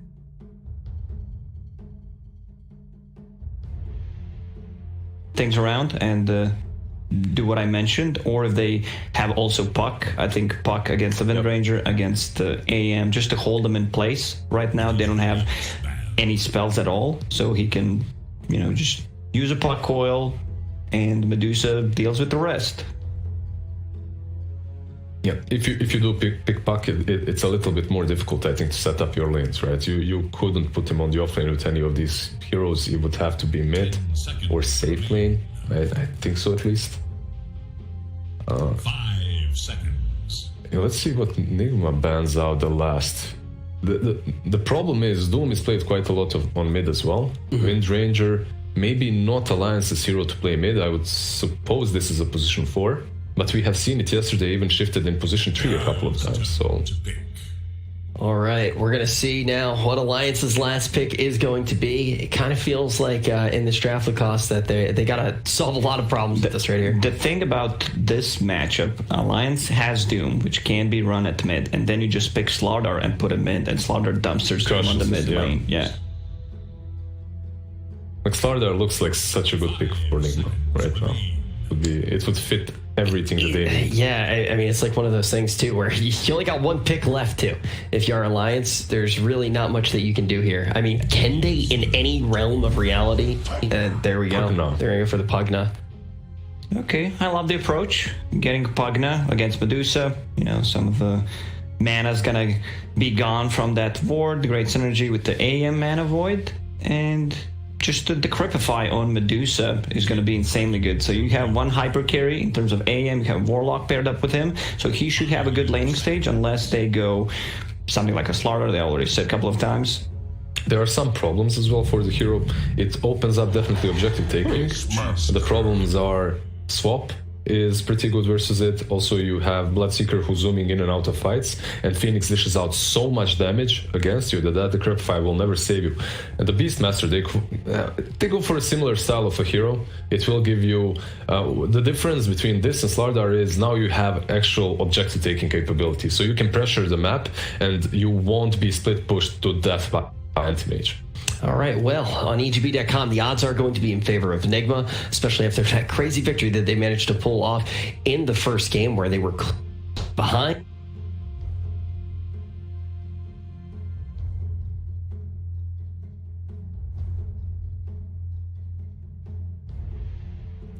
Seconds. 5 seconds remain. Just kind of lack stunts. The chase potential is really like not there, especially if one of the key heroes die. So we might see like engagements for 30 seconds, heroes not dying at all, and then trying to reset.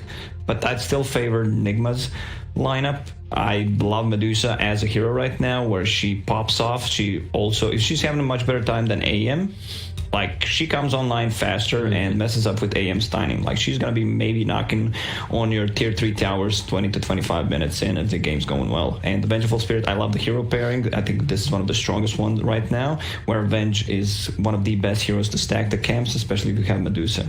And I think one of the important things to keep in mind too isn't just going to be the draft, it's going to be the loss that Alliance is coming out of right now. And it's times like these where you actually turn to the words of other champions, maybe even a champion who's won more than once, maybe even 2 times. Sometimes when you have a loss like that, you have to say, it's out of my hands, but I'm still in control. You can never stop the power of my soul. Let's see if Alliance can put that to work and bring it back and extend this to game number 3.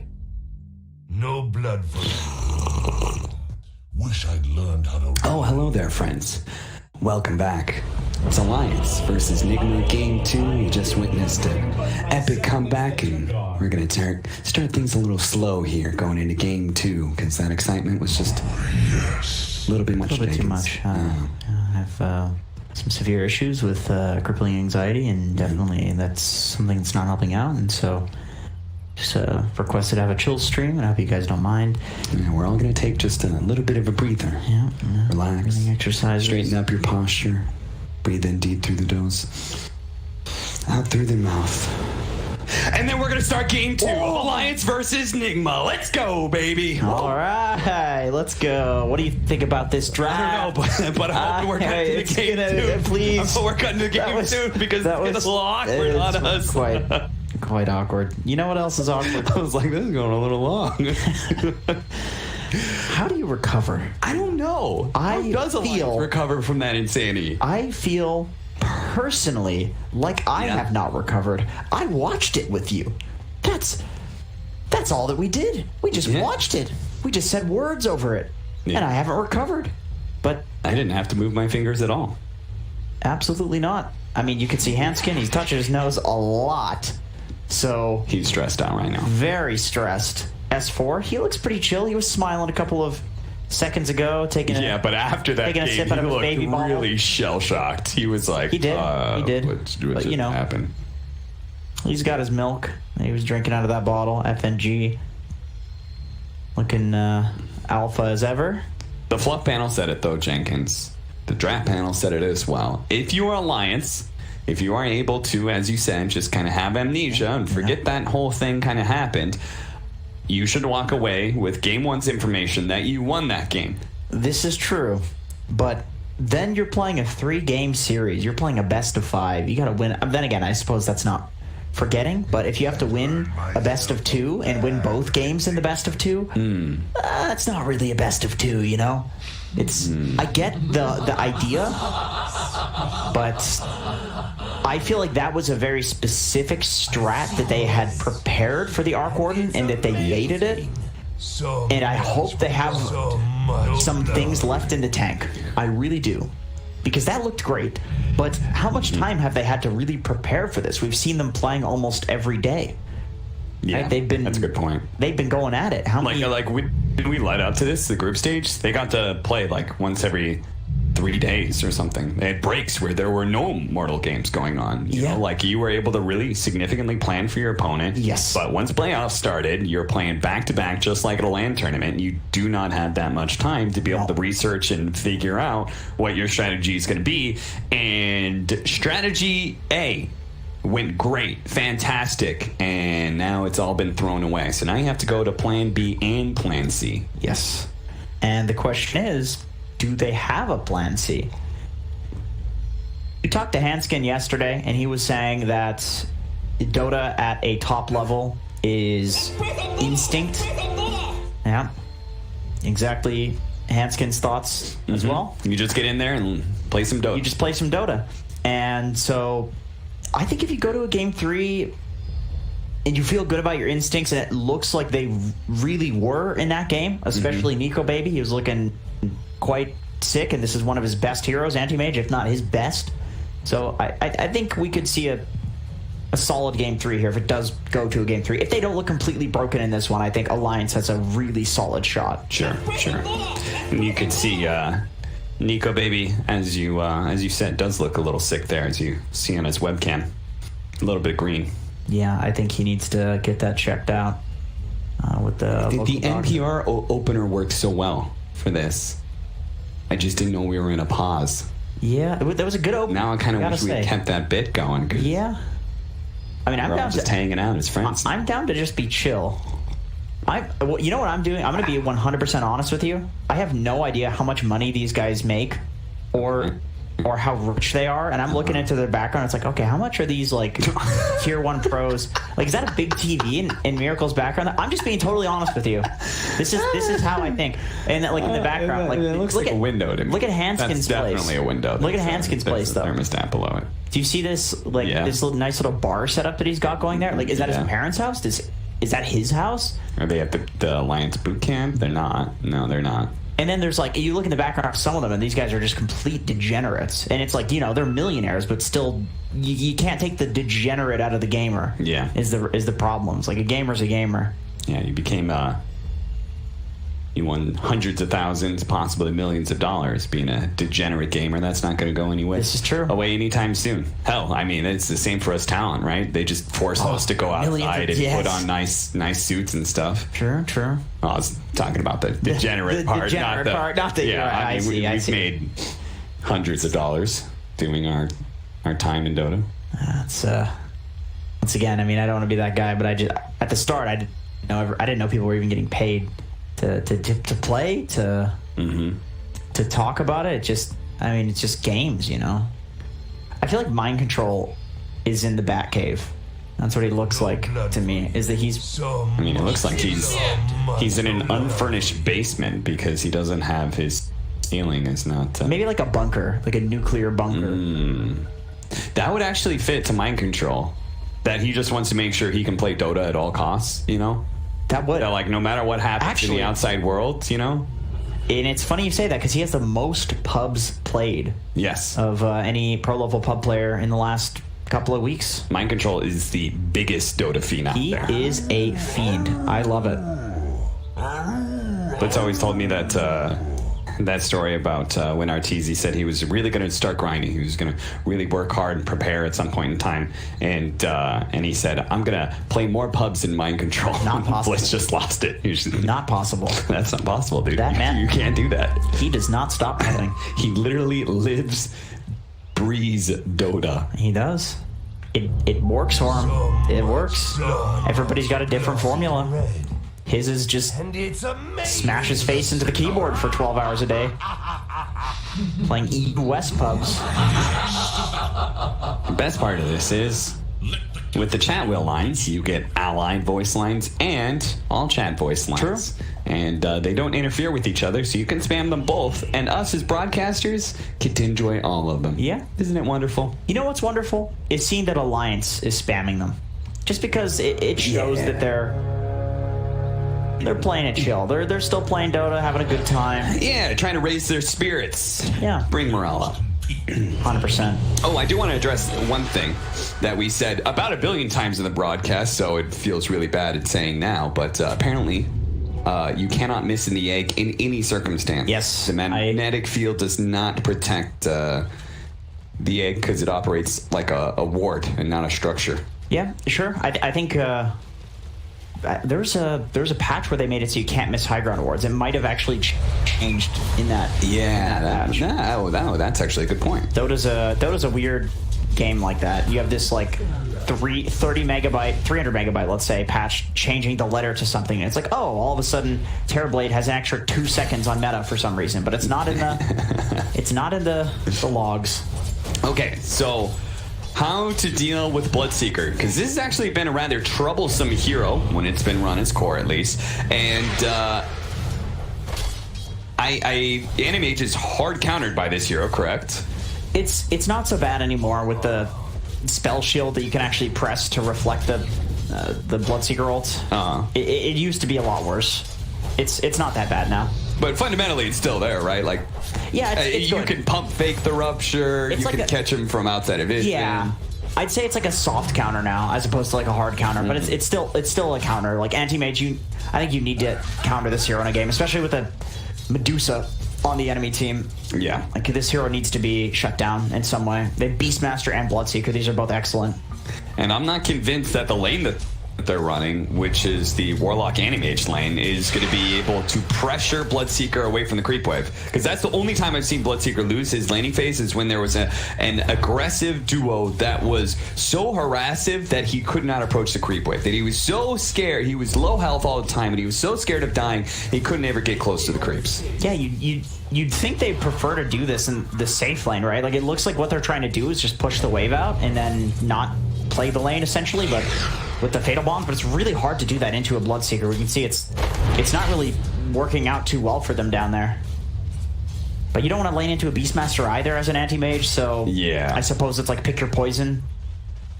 Oh, Limp got a little low in the mid lane, almost died to a Medusa. That would have been the second time we would have seen that. Right, how does Miracle keep almost killing people? You know, that Mystic Snake, it does a lot of damage, and if you're constantly feeling like, oh, I pressure this hero, then you're right there next to the melee creeps. You get hit by the 4th bounce, you're taking 200 damage. So yeah, Alliance do get that nice matchup of the Doom versus the Beastmaster, where you can just kind of run down the boar and devour it. Less of a good counter, though, with the boar having such a low cooldown compared to the Devour, which is now 70 seconds. It used to be a lot better when the Devour was lower. Sure. That ability has been a bit reworked. It's still nice. Limp again. Oh, he's going to be able to get him, I think. I think that's it, dude. One hit. Oh, regen. So close. How does that feel, Miracle? Hitting something and it's one hit away from dying. How does it feel?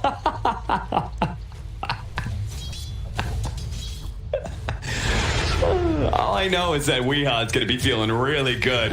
That thirst is always up right now.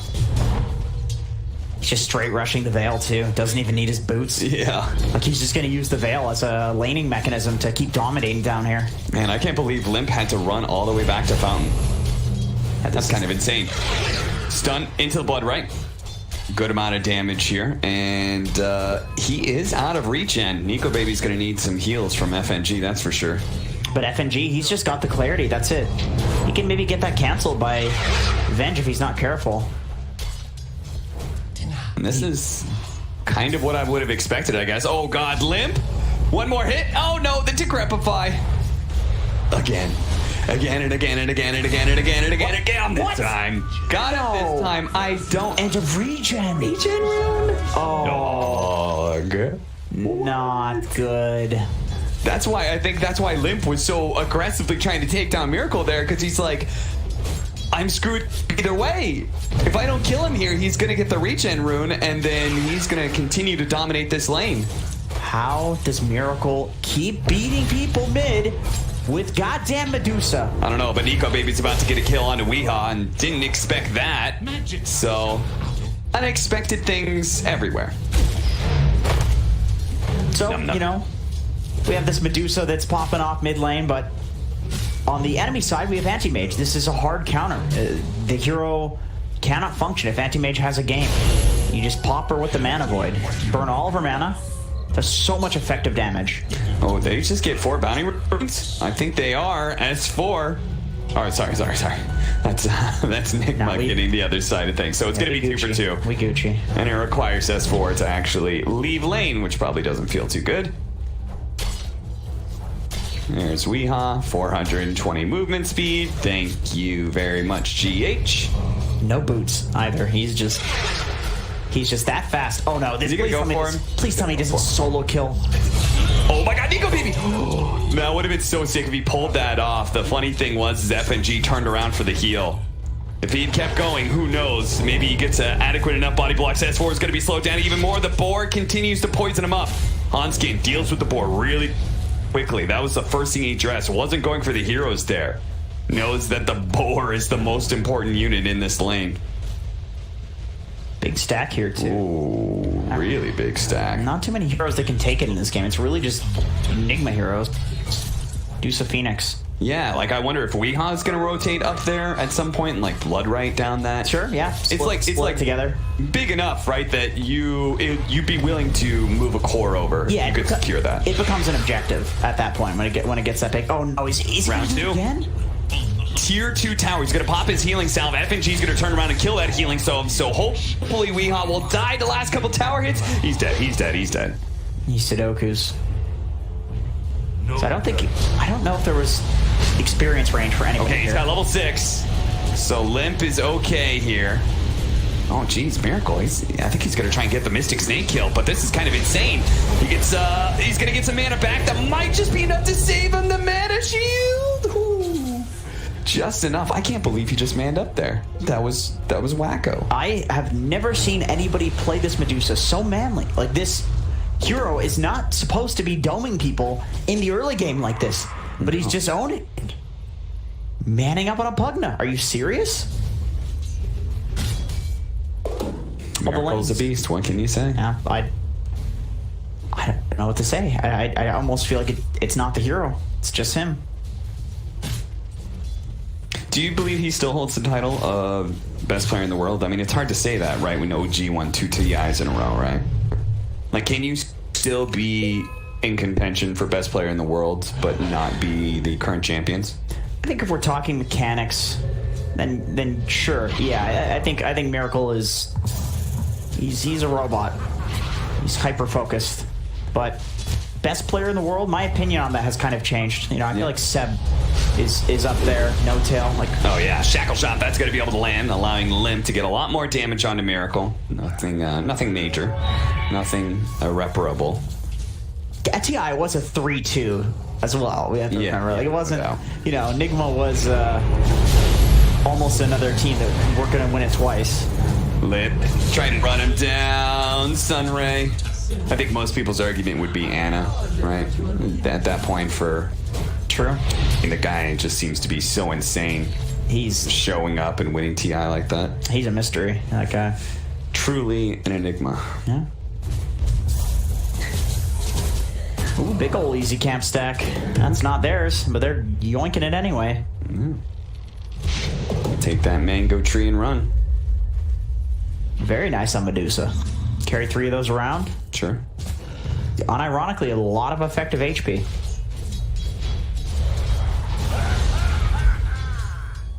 Two-man smoke up here between the two supports. They're going to head up to top lane where the Beastmaster has been pressuring S4 a lot. He's been pushing in the creep wave, doing some damage to the tower.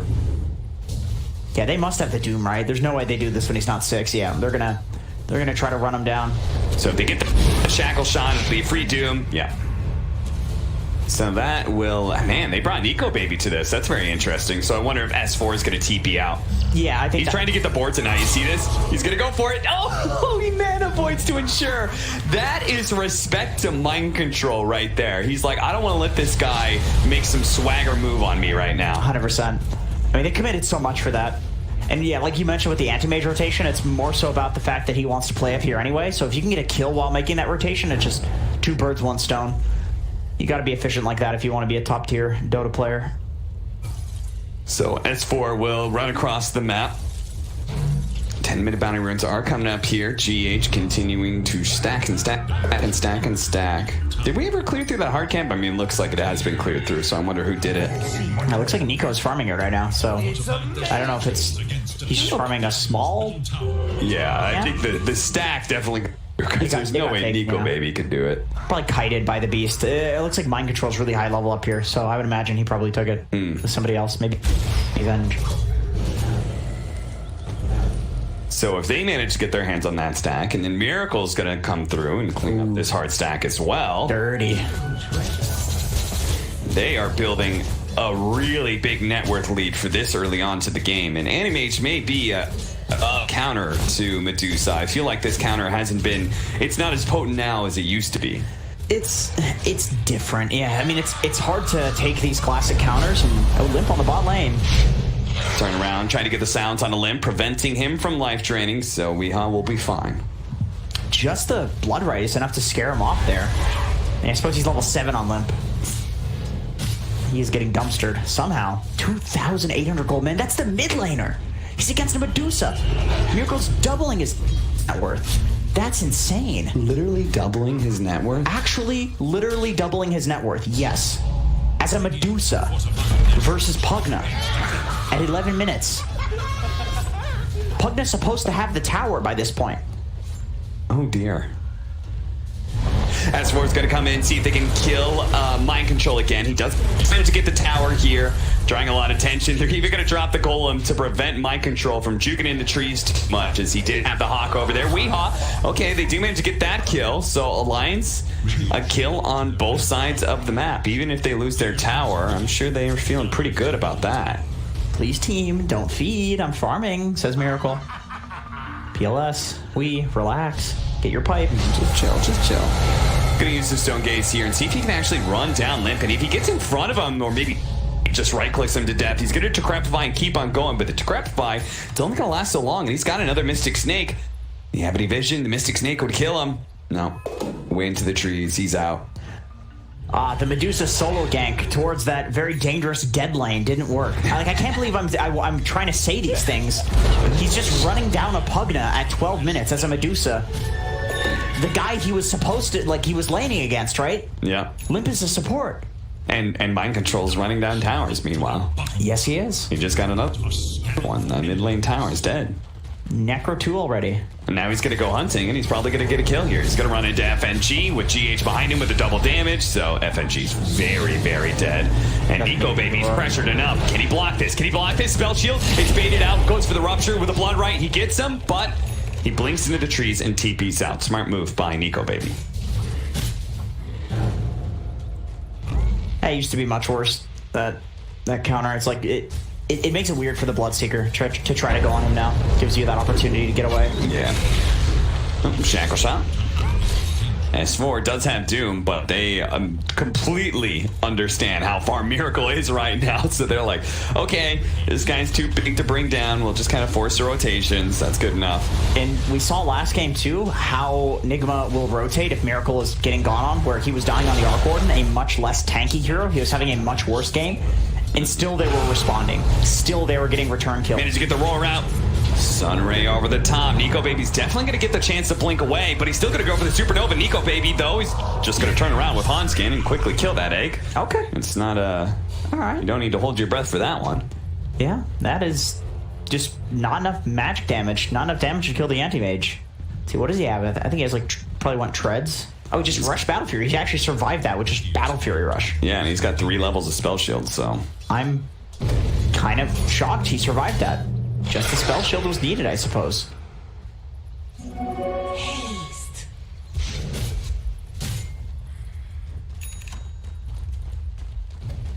Hasted on up. I like how they keep on... I mean, I think I like it. They just kind of keep on running a Nico Baby, and he keeps on having to forfeit areas of farm. Like, he's not really under too much threat for some of these, but he does have to vacate the area. There's really just not that much area to farm at all as Alliance. Alliance gonna be able to jump on a Weehaw here. Ooh, what was that damage, man? Was there a Dagon? Did I see a Dagon? Did he? No, no Dagon. Just... Yeah, he got... Lots of nuke damage. Yeah, very big nukes. He got decrepified into, like, what? Like, Power Shot must have been? I think his Power Shot does an insane amount. Yeah, it was a Power Shot... Fatal Bonds on the creeps, and maybe some stuff hit that. The Doom spell, he did the clap. Just everything all at once. It was... Really looked like a big Dagon there. GH Phoenix. He doesn't have Icarus Dive, so... He is stuck, and Nico Baby... You don't need to mana void him, because he's got full mana anyway. Yeah, you hear Nico Baby doing the fake on the mana void, and you see that he has low mana. It's like, no way he's going to do that. Yeah. Doom, Alliance, they're picking up a lot of kills here around the map. And the rest of Nigma is going to come in here. They have the Necrobook 3. So they're certainly strong, even with some allies down. They're going to start going for S4, slowing him down. The Minus Armor doing a lot of work. Miracle's going to come in. They do have to have the Golem drop here, but the Stone Gaze is out. The rest of allies have to retreat and leave S4 behind. They're going to turn around to Decrepify, but okay, he actually does manage to get a blink away. There was no magic damage out there, so very nice save from Alliance. It did cost them a lot to bail him out, but it worked. Limp is definitely proving himself in this game again after that really tough laning phase. Just seeing those saves, like the triple Decrepify on the Roar, the double suck that he did, saving S4 on the Doom, very important. Although, then again, when you use all these spells right in front of the Roche Pit, it does open you up to this. I mean, they have so much physical damage. They don't even have the Necrobook out, but just having RMN around is good enough. Roche was hitting Miracle there. Every time he hit, like a tiny little sliver of his HP went away. God damn. Roche is very weak at this point compared to this super farm Medusa. He's got an Arcane Ring too, which is perfect. The Miracle. He says, okay, you're gonna come to the pit to fight? Let's fight. Let's go. Swap back into the Blood Right. Very nicely played there. That should be a free pick off on FNG. Then they'll turn right back around, do a 180, head into the Roshan pit again. Say, okay, Alliance, you're gonna try this again? We'll do it again if you want. Another swap. There's another charge on that thing. And like say, yeah, it's okay. You can have the Aegis. It's not like we were killing Miracle before anyway. You know, one really nice thing that I'm seeing teams doing, I saw OG do this first with the Venge, is not only are they playing around this Venge aura, of course, with like the ranged heroes and picking it with the ranged heroes, they're also playing it with heroes that really like to just focus like one isolated target. If you can just like swap one person into a Bloodright, swap one person into a Luna ult, swap one person into like the Beastmaster Roar, like they're using it more as an initiation tool, and it's something that gives you the ability to play in these like different groups across the map. You can play as 2 top and then like 3 mid, because you think the Medusa is going to have Venge behind her, right? Like it lets you basically play like this if you really utilize the swap, which is really nice, because I know a lot of people like to talk about the aura, but the swap really does help out. Yeah, I mean, you've got this like overwhelming winning position when you pop Stone Gaze, right? And then swap just ensures that people are stayed in hitting distance. Not to mention the Bloodseeker ulti as well. Yeah, like you double swap somebody who's ruptured and they're going to die super quickly. Like this just makes the Venge hero so good when you're comboing it in so many different ways. Yep, they can protect the egg with it or keep people inside of the supernova. Pull back stun duration. We've seen that a lot. Yeah, it just feels like every part of this team utilizes the Vengeful Spirit really well. Yep, it's a very good complementary hero. S4 is going to be found here. Yule Scepter drop down. The Bloodright's not going to stun him, but he's very easily, or I thought he was very easily going to die. Decrepify just buys him a few seconds, then he goes down. Nigma, they have the Aegis, and I think they really want to just force down this mid tier 2. They don't want to be chasing around this Animage. They know it's going to be a while until he's online, so it's just well, it's 19 minutes in too, so they might be able to get this fast enough. They already have the top tower. Oh, you're right. So I think they secured that. I forgot about that. Man, it is so early that this is the second tier 2 going down. Yeah, not a common thing in this patch. Tier 2s are hefty, boys. They are girthy. It is hard to take those, but this allows you access into the triangle. And now we have this basically cat and mouse game that starts where Anti-Mage is the only person that's going to be farming, and he's going to be farming directly in front of the Nigma base. And it's scary too, because there are certainly some heroes that can catch him out. Both the Bloodseeker and the Beastmaster are good hunters of the Anti-Mage, and they have Hawk as well, which is really good for just spotting his rotations around the map. So yeah, definitely. I think they need a blink on the Beast, and then Anti-Mage's game, Nico Baby's game becomes a lot harder. Maybe Bloodseeker can get some sort of pick off. I mean, he's got the that's something. Okay, Aghanim Scepter. I really like that in this game. So many heroes on Alliance actually that you could rupture that it totally destroys their game. Defensive TP's back. They sandwich in. I think they're hoping to be able to grab the Animage. Instead, they'll catch FNG here. If you just tuned into the stream at this time, you'd think the FNG was on Radiant. Like, how is this guy at a tier 2 with these towers taken right now? They're gonna smoke up, go back in. The speed of this play may catch somebody off guard. Nico Baby's gonna be going for a Scotty. He really wants to stat up as much as possible, and he is up against a range carry. Yeah, we still definitely can see Nico Baby carry this. It's not insurmountable by any means. Like, he's relatively hard to catch. Even with these counters that they have to the AM, they can't really jump him, you know? It's like if he's there and they're already there, they'll be able to deal with him, but it's like getting in range of him is difficult right now. Yeah. Scary part for me is like, I don't see a very good situation where he blinks onto the Medusa just because the Venge is going to be able to swap the Medusa out. And he'll get maybe roared and ruptured. Yeah. Like, there's a lot to cover the Medusa in this game. Or he's going to be getting Scotty hit by the Medusa, so it's going to be hard for him to reattach himself to the Medusa again. Definitely. I think it definitely it comes down to if you can hit a really great shackle shot in this game, if you can shackle like the Bloodseeker and the Beast together and just kill them first, or like the Venge and the Beast, something like that, I think you can definitely jump in, burst them, and then kill Medusa when there's only 2 or 3 heroes still alive. Right. And then the Doom can obviously follow up on whoever's a problem, like Phoenix or whatever. Bloodright and the Meteor Hammer tried to go for the Yule's Meteor Hammer combo, but there's always a little bit of leeway to work with. And that is what you're describing. It's just another classic way to deal with the Medusa, right? Okay, we can't kill her. We can't actually focus her down, so let's kill everybody else around her, leave her for last. Scotty makes things a lot more difficult to just completely ignore. Okay, they're going to drop the Golem here onto Weehaw, who's a bit out of place here. Swap back in. They're going to try and protect this egg and heal up Weehaw, who just barely survives through all of that. Man, he got doomed as well. That's not good. That's not good. Oh, I'm sure Nigma. I wonder if they're toying with the idea of going high ground this early. I'm thinking the exact same thing. Like there are spells down, but it's still 22 minutes into the game. But yeah, you're right though. They are considering it. They're just gonna go for it. Your Aegis is gonna expire soonish, but you can still get some healthy damage in. At least force out the glyph. There goes that, and there goes the Aegis.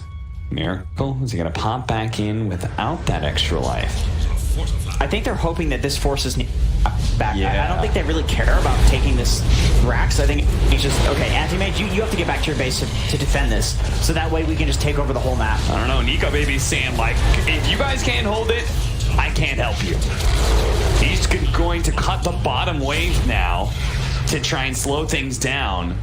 So if Nigma are forced back here, they will not have a secondary wave, so they will have to completely retreat. Yeah, that's it. Smart play. Weeha's going to pop out. There goes the Rupture. Nico Baby's just going to blink TP instantly. And GH was going to follow that up by trying to Icarus dive and Yules, but Nico Baby was fast enough on those moves. Luckily, with that blink range talent, you don't just instantly die when you blink away from the Bloodseeker ults anymore. Yeah. It's always pretty nice to have that. Let's force him back, though. Once again, that's really the name of the game here. It's not necessarily kill the anti-mage, it's just make sure that he's stuck in his base and he's not farming, and our Medusa stays stronger than he is. So how do you see the timing of this matchup?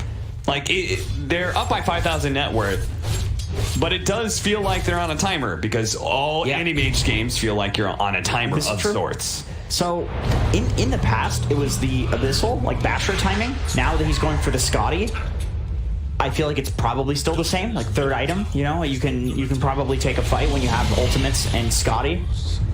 But I suppose the thing is also, like, the later you go with Anti-Mage versus Medusa, you do so much effective damage there, especially with it being percentage mana burn now, that if you can just cut waves, don't you just keep doing that? Like, is there any timing? Don't you just fight whenever Nigma screws up?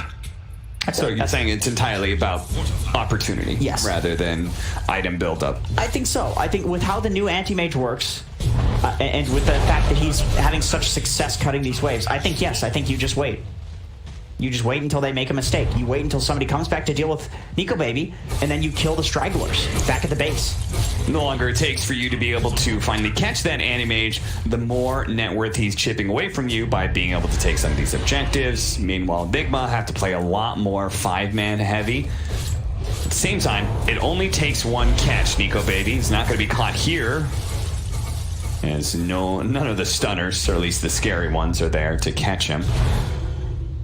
Dude, I'm feeling Alliance now. Like, this is the tides are turning. It really seems like they don't have anything to deal with Nico Baby, and Mind Control is going for a Lotus. He's not going for the blink to pick off Nico Baby. Wee's got the blink, but I almost feel like, given what we just saw with the Rupture, I don't think that's that great for picking him off. No, not anymore. You need that hard stun. You need the roar. You need some sort of like Silver Edge or blink on Beast, and he just sits in trees, tries to get the fog roar.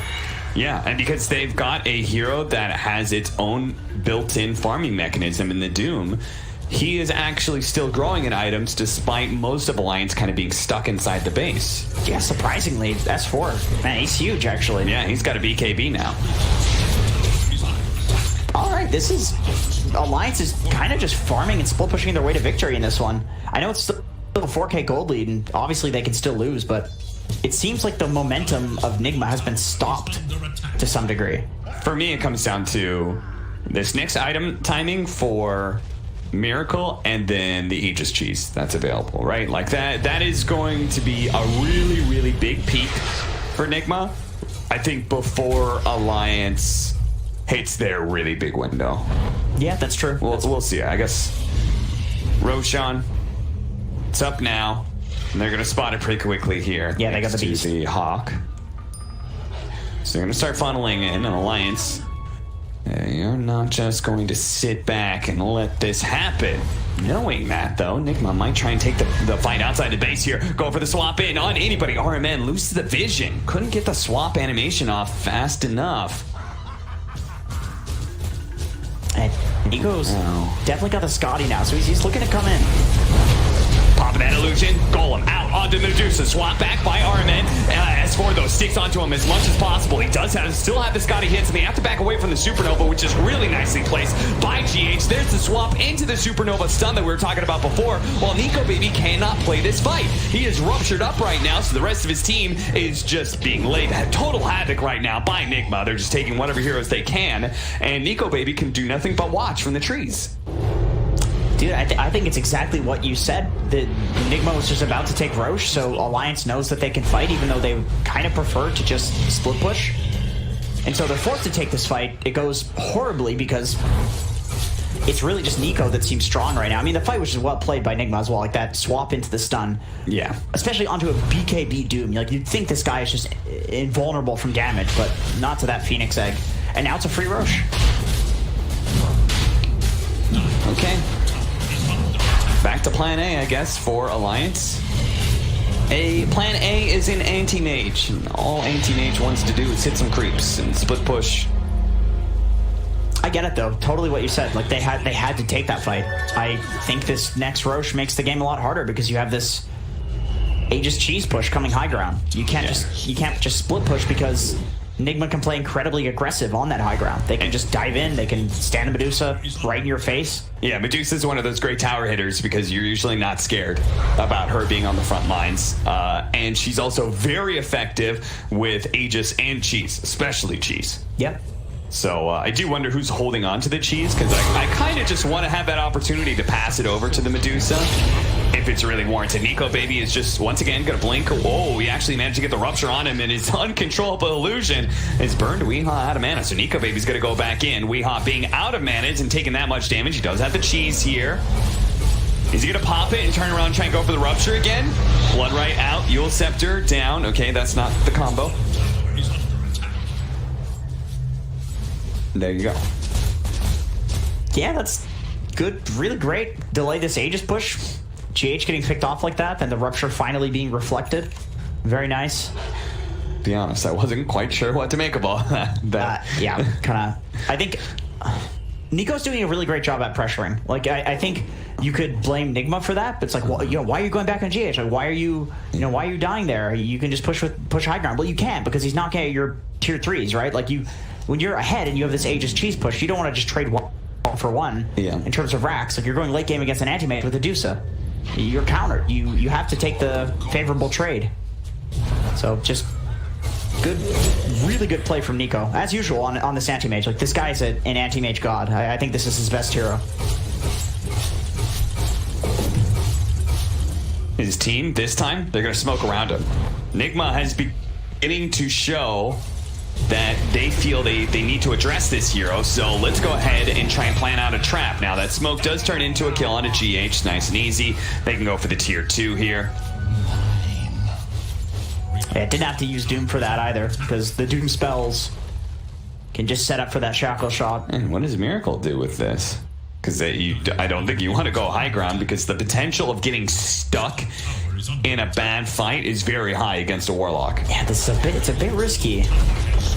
Okay, he's gonna poke at him there, saying like, okay, if you guys aren't gonna back up into us, Bloodright goes out, Mana Void almost finished him off. Is he gonna go back in for the kill though? He's still silenced up. Nico Baby cannot catch up to Weehaw. Mind Control's gonna be forced TP back. And Alliance, they're gonna immediately sweep in. See if they can catch somebody in the triangle maybe? Or no? Man, this is just RMN and Miracle here. This could be a big opportunity if they did walk into the triangle, but I think the problem is they can't actually take the fight into the Medusa with an Aegis. So even though it's just 2 heroes, if RMN's just playing way out in the back, essentially just lending Wave of Terror to this Medusa, then I think they might actually lose that fight. You can just swap them too, right? It's like the fight's going to last so long that you can actually get there if you're Nigma, even though you're all the way across the map.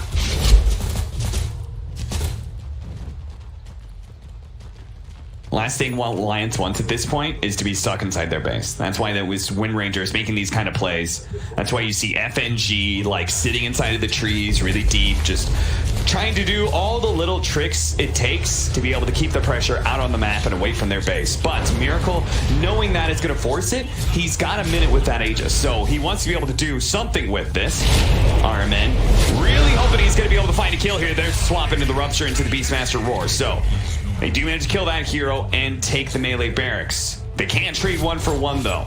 And Nico Baby's already hitting their melee barracks. They're just going to go for 2. And this is the power of the Beastmaster with the Medusa. You've got a damage amplifier. You have the Blood Rage down to the Medusa with the Venjor as well. They cannot underestimate how much physical damage Nigma can do with this. They're going to have to come back. They're going to have to come back right now. They're going to have to fight into this. 30 seconds still left on the Aegis. Nico Baby, he's going to be forced to come in and fight against Miracle here. At least shove him away. Backdoor protection is back up, so they will be saved from having to fight into this second life. And Jade just draws the line. He says, all right, if we see the TP, they blink forward on the Wind Ranger, and he tried to catch somebody with a shackle shot. He tried to catch the Beastmaster. I think he probably can get RMN here with the Scotty on the ranged hero. Oh, that was nice. I don't think it matters, but that was nice. No, I don't think so either.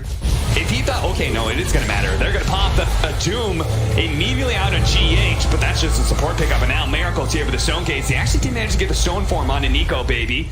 Weeha coming forward, seeing if he can grab somebody with the Rupture. Nico Baby, you can see on the side, he's ready to jump in. He's ready to grab onto this Vengeful Spirit, quickly take him out, and then start focusing on Miracle. But now he's been Primal Roared, and Miracle is able to focus in turn. Take down the enemy carry, bring down S4 as well. That's 2 dead on the side of Alliance. It may have cost Nigma their Bloodseeker, but Miracle stands tall, and now they just need to pick off the Animage once or take Megas. Either one is like a 90% win condition. Yeah, GH drew the line. He says, let's push top. This lane is the only one shoved out. We got Megas in both of the other lanes, or Supers, they're called. All we need to do is push this one.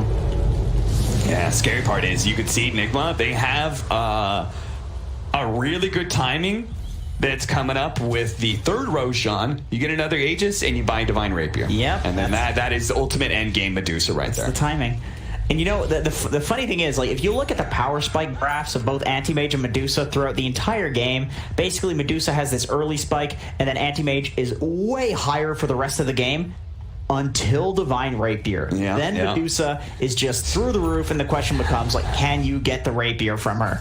That's it. That's the only question. It is truly the great equalizer here. Yeah.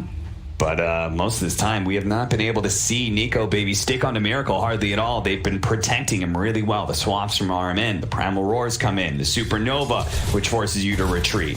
Or even just getting Ruptures, preventing the Animage from feeling good about using his mobility tool. Miracle, they're going to push in mid, go straight to top here. They're going to force Alliance to hold. They're going to force Alliance to fight right now. The Repair Kit is going to make things slightly slower, but Miracle outputs enough damage at this point that Repair Kit is that big of a problem. That's why S4 is going to make his stun. He forces out the Manta and gets the Centaur stun. The swap back though onto the Rupture, and that just quickly takes him out. He's the one with buyback. That's why he was the initiator in the first place. But the Stone Gaze allows them to be able to take Megas. Man. Blood Rage plus Beastmaster aura means Miracle's hitting for 1 billion shots.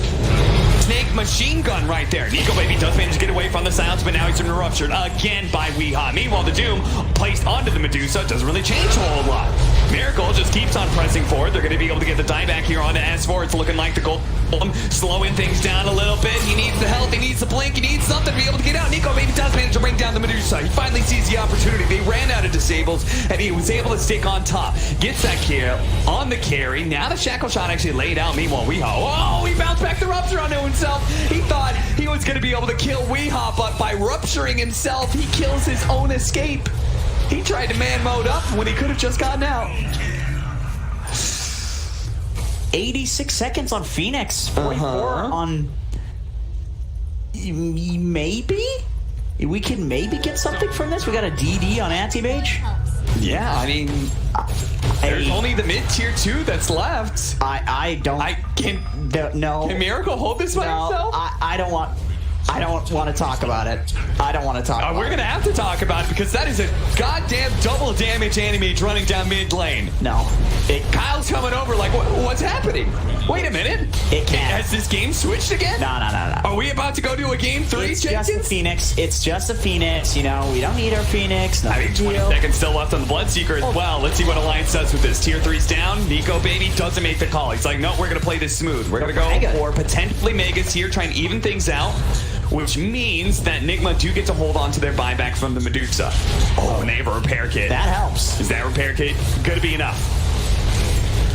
5 seconds, they have a glyph as well, so that's certainly enough for the Medusas online. That's why they need to be able to jump somebody here, but S4 has already been ruptured up. Pops his BKB, stands there. Nico Baby trying to protect his homie, but he's got to get out. They've got to retreat. They're not going to be able to get the Megas. Turn around, Primal Roar off the Lotus Orb. They do actually bounce that back with a spell block and hit him, but Weehaw is still chasing down this Animage, and they're losing out on their tier 4s from the Megas inside of their base. They have to get back now. Yule Scepter, once again, the spell shield blocks it, returns it back on a Weehaw, allowing this Animage to fully escape, and they will hold for now. All right, Cap, I have a question for you. Yeah. Do you remember the last game? I remember the last game. Yeah, I remember the last game. He chose to go Throne. What happened when he chose to go Throne?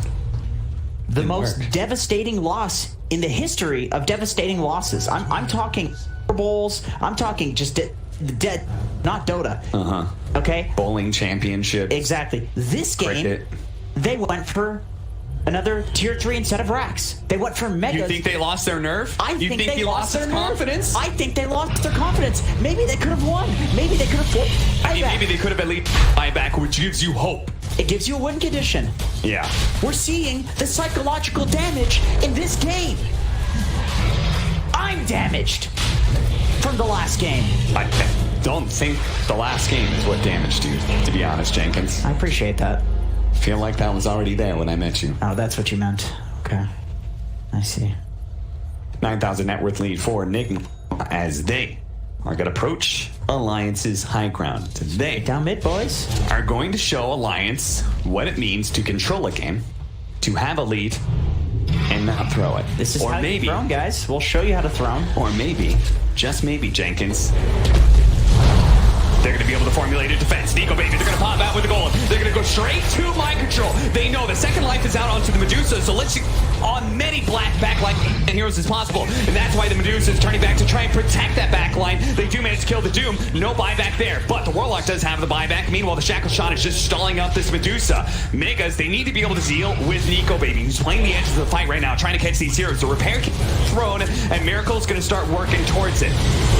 It's so tanky, man. Repressor, GH diving in once again. Blitz going to come forward. Decrepify, trying to slow it down. Supernova goes down. Mana Void wasn't enough to be able to bring down the Phoenix. He has to focus on the egg, and he will manage to get it, but now he's got to get out. Manta jumping away, but Miracle says, fine, if you're going to ignore me, I'm going to hit your throne. Nico Baby actually does manage to get a Weehaw here. Miracle very rapidly. He's been left alone inside the enemy base. Now they're going to be able to kind of run. He does have the Aegis. Vengeful Spirit, it's going to buy back and go to the outpost. This is damn hopeful to see if he can bail out Miracle here, as he's going to be losing his first life.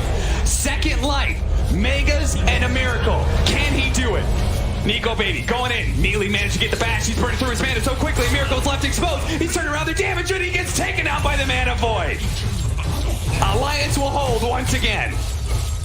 And they should have their repair kit up again soon, too. Remember, this is percentage heal and armor on the throne that has really low armor. So it gives this thing insane effective HP. It's effectively a glyph. They have another repair kit. They might have a glyph up for the next Nigma push.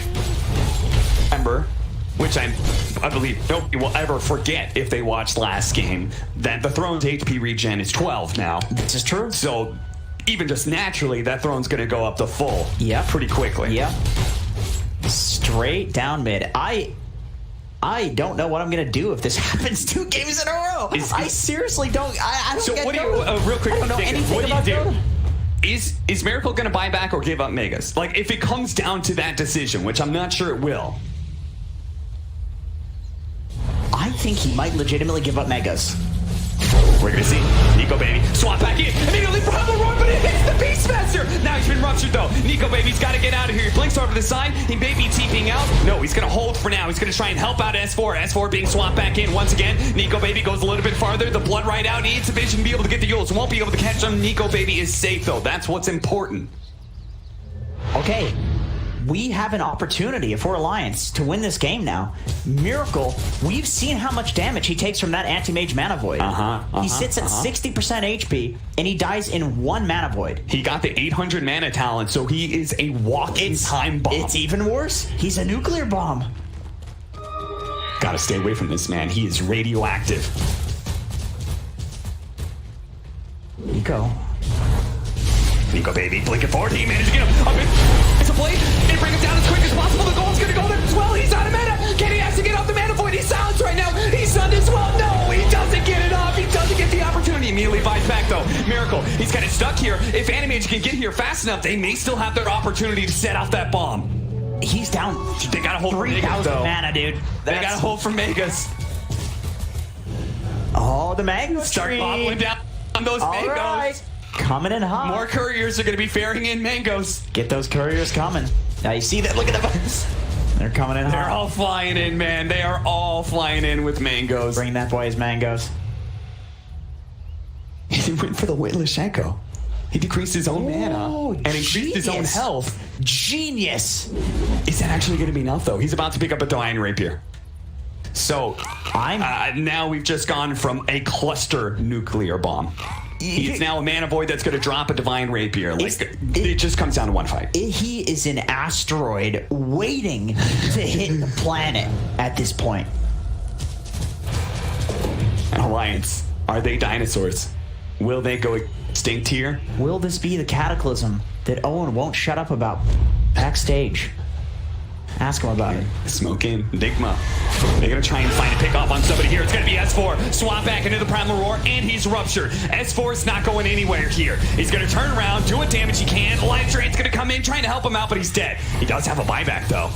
Alliance can still fight this as 5. Miracle approaches with his Divine Rapier, but Decrepify's going to be able to slow down the tackle shot. That's a beautiful setup. Looks like Nico Baby jumps in the back line, actually. S4, he's pushing forward. He gets on top of him, trying to get the Doom out. Finally, he does manage to do that much. The Zone Gate's already gone down, and it looks like S4 is going to die back. Weehaw coming forward, but it's a 4 versus 5 with Nico Baby still MIA. Is he going to be able to jump onto this animation? He's way in the back right now. He jumps forward, goes for Weehaw, but he slows down. He does the Divine Rapier. It brings him down. He doesn't have buyback. He never addressed the Medusa. And they fight now to take the throne, and there's no issues here. Nigma will close out this series 2-0. It got a little questionable. It got a little iffy, janky, but in the end, Nigma showed they can close out a game. Sure. It just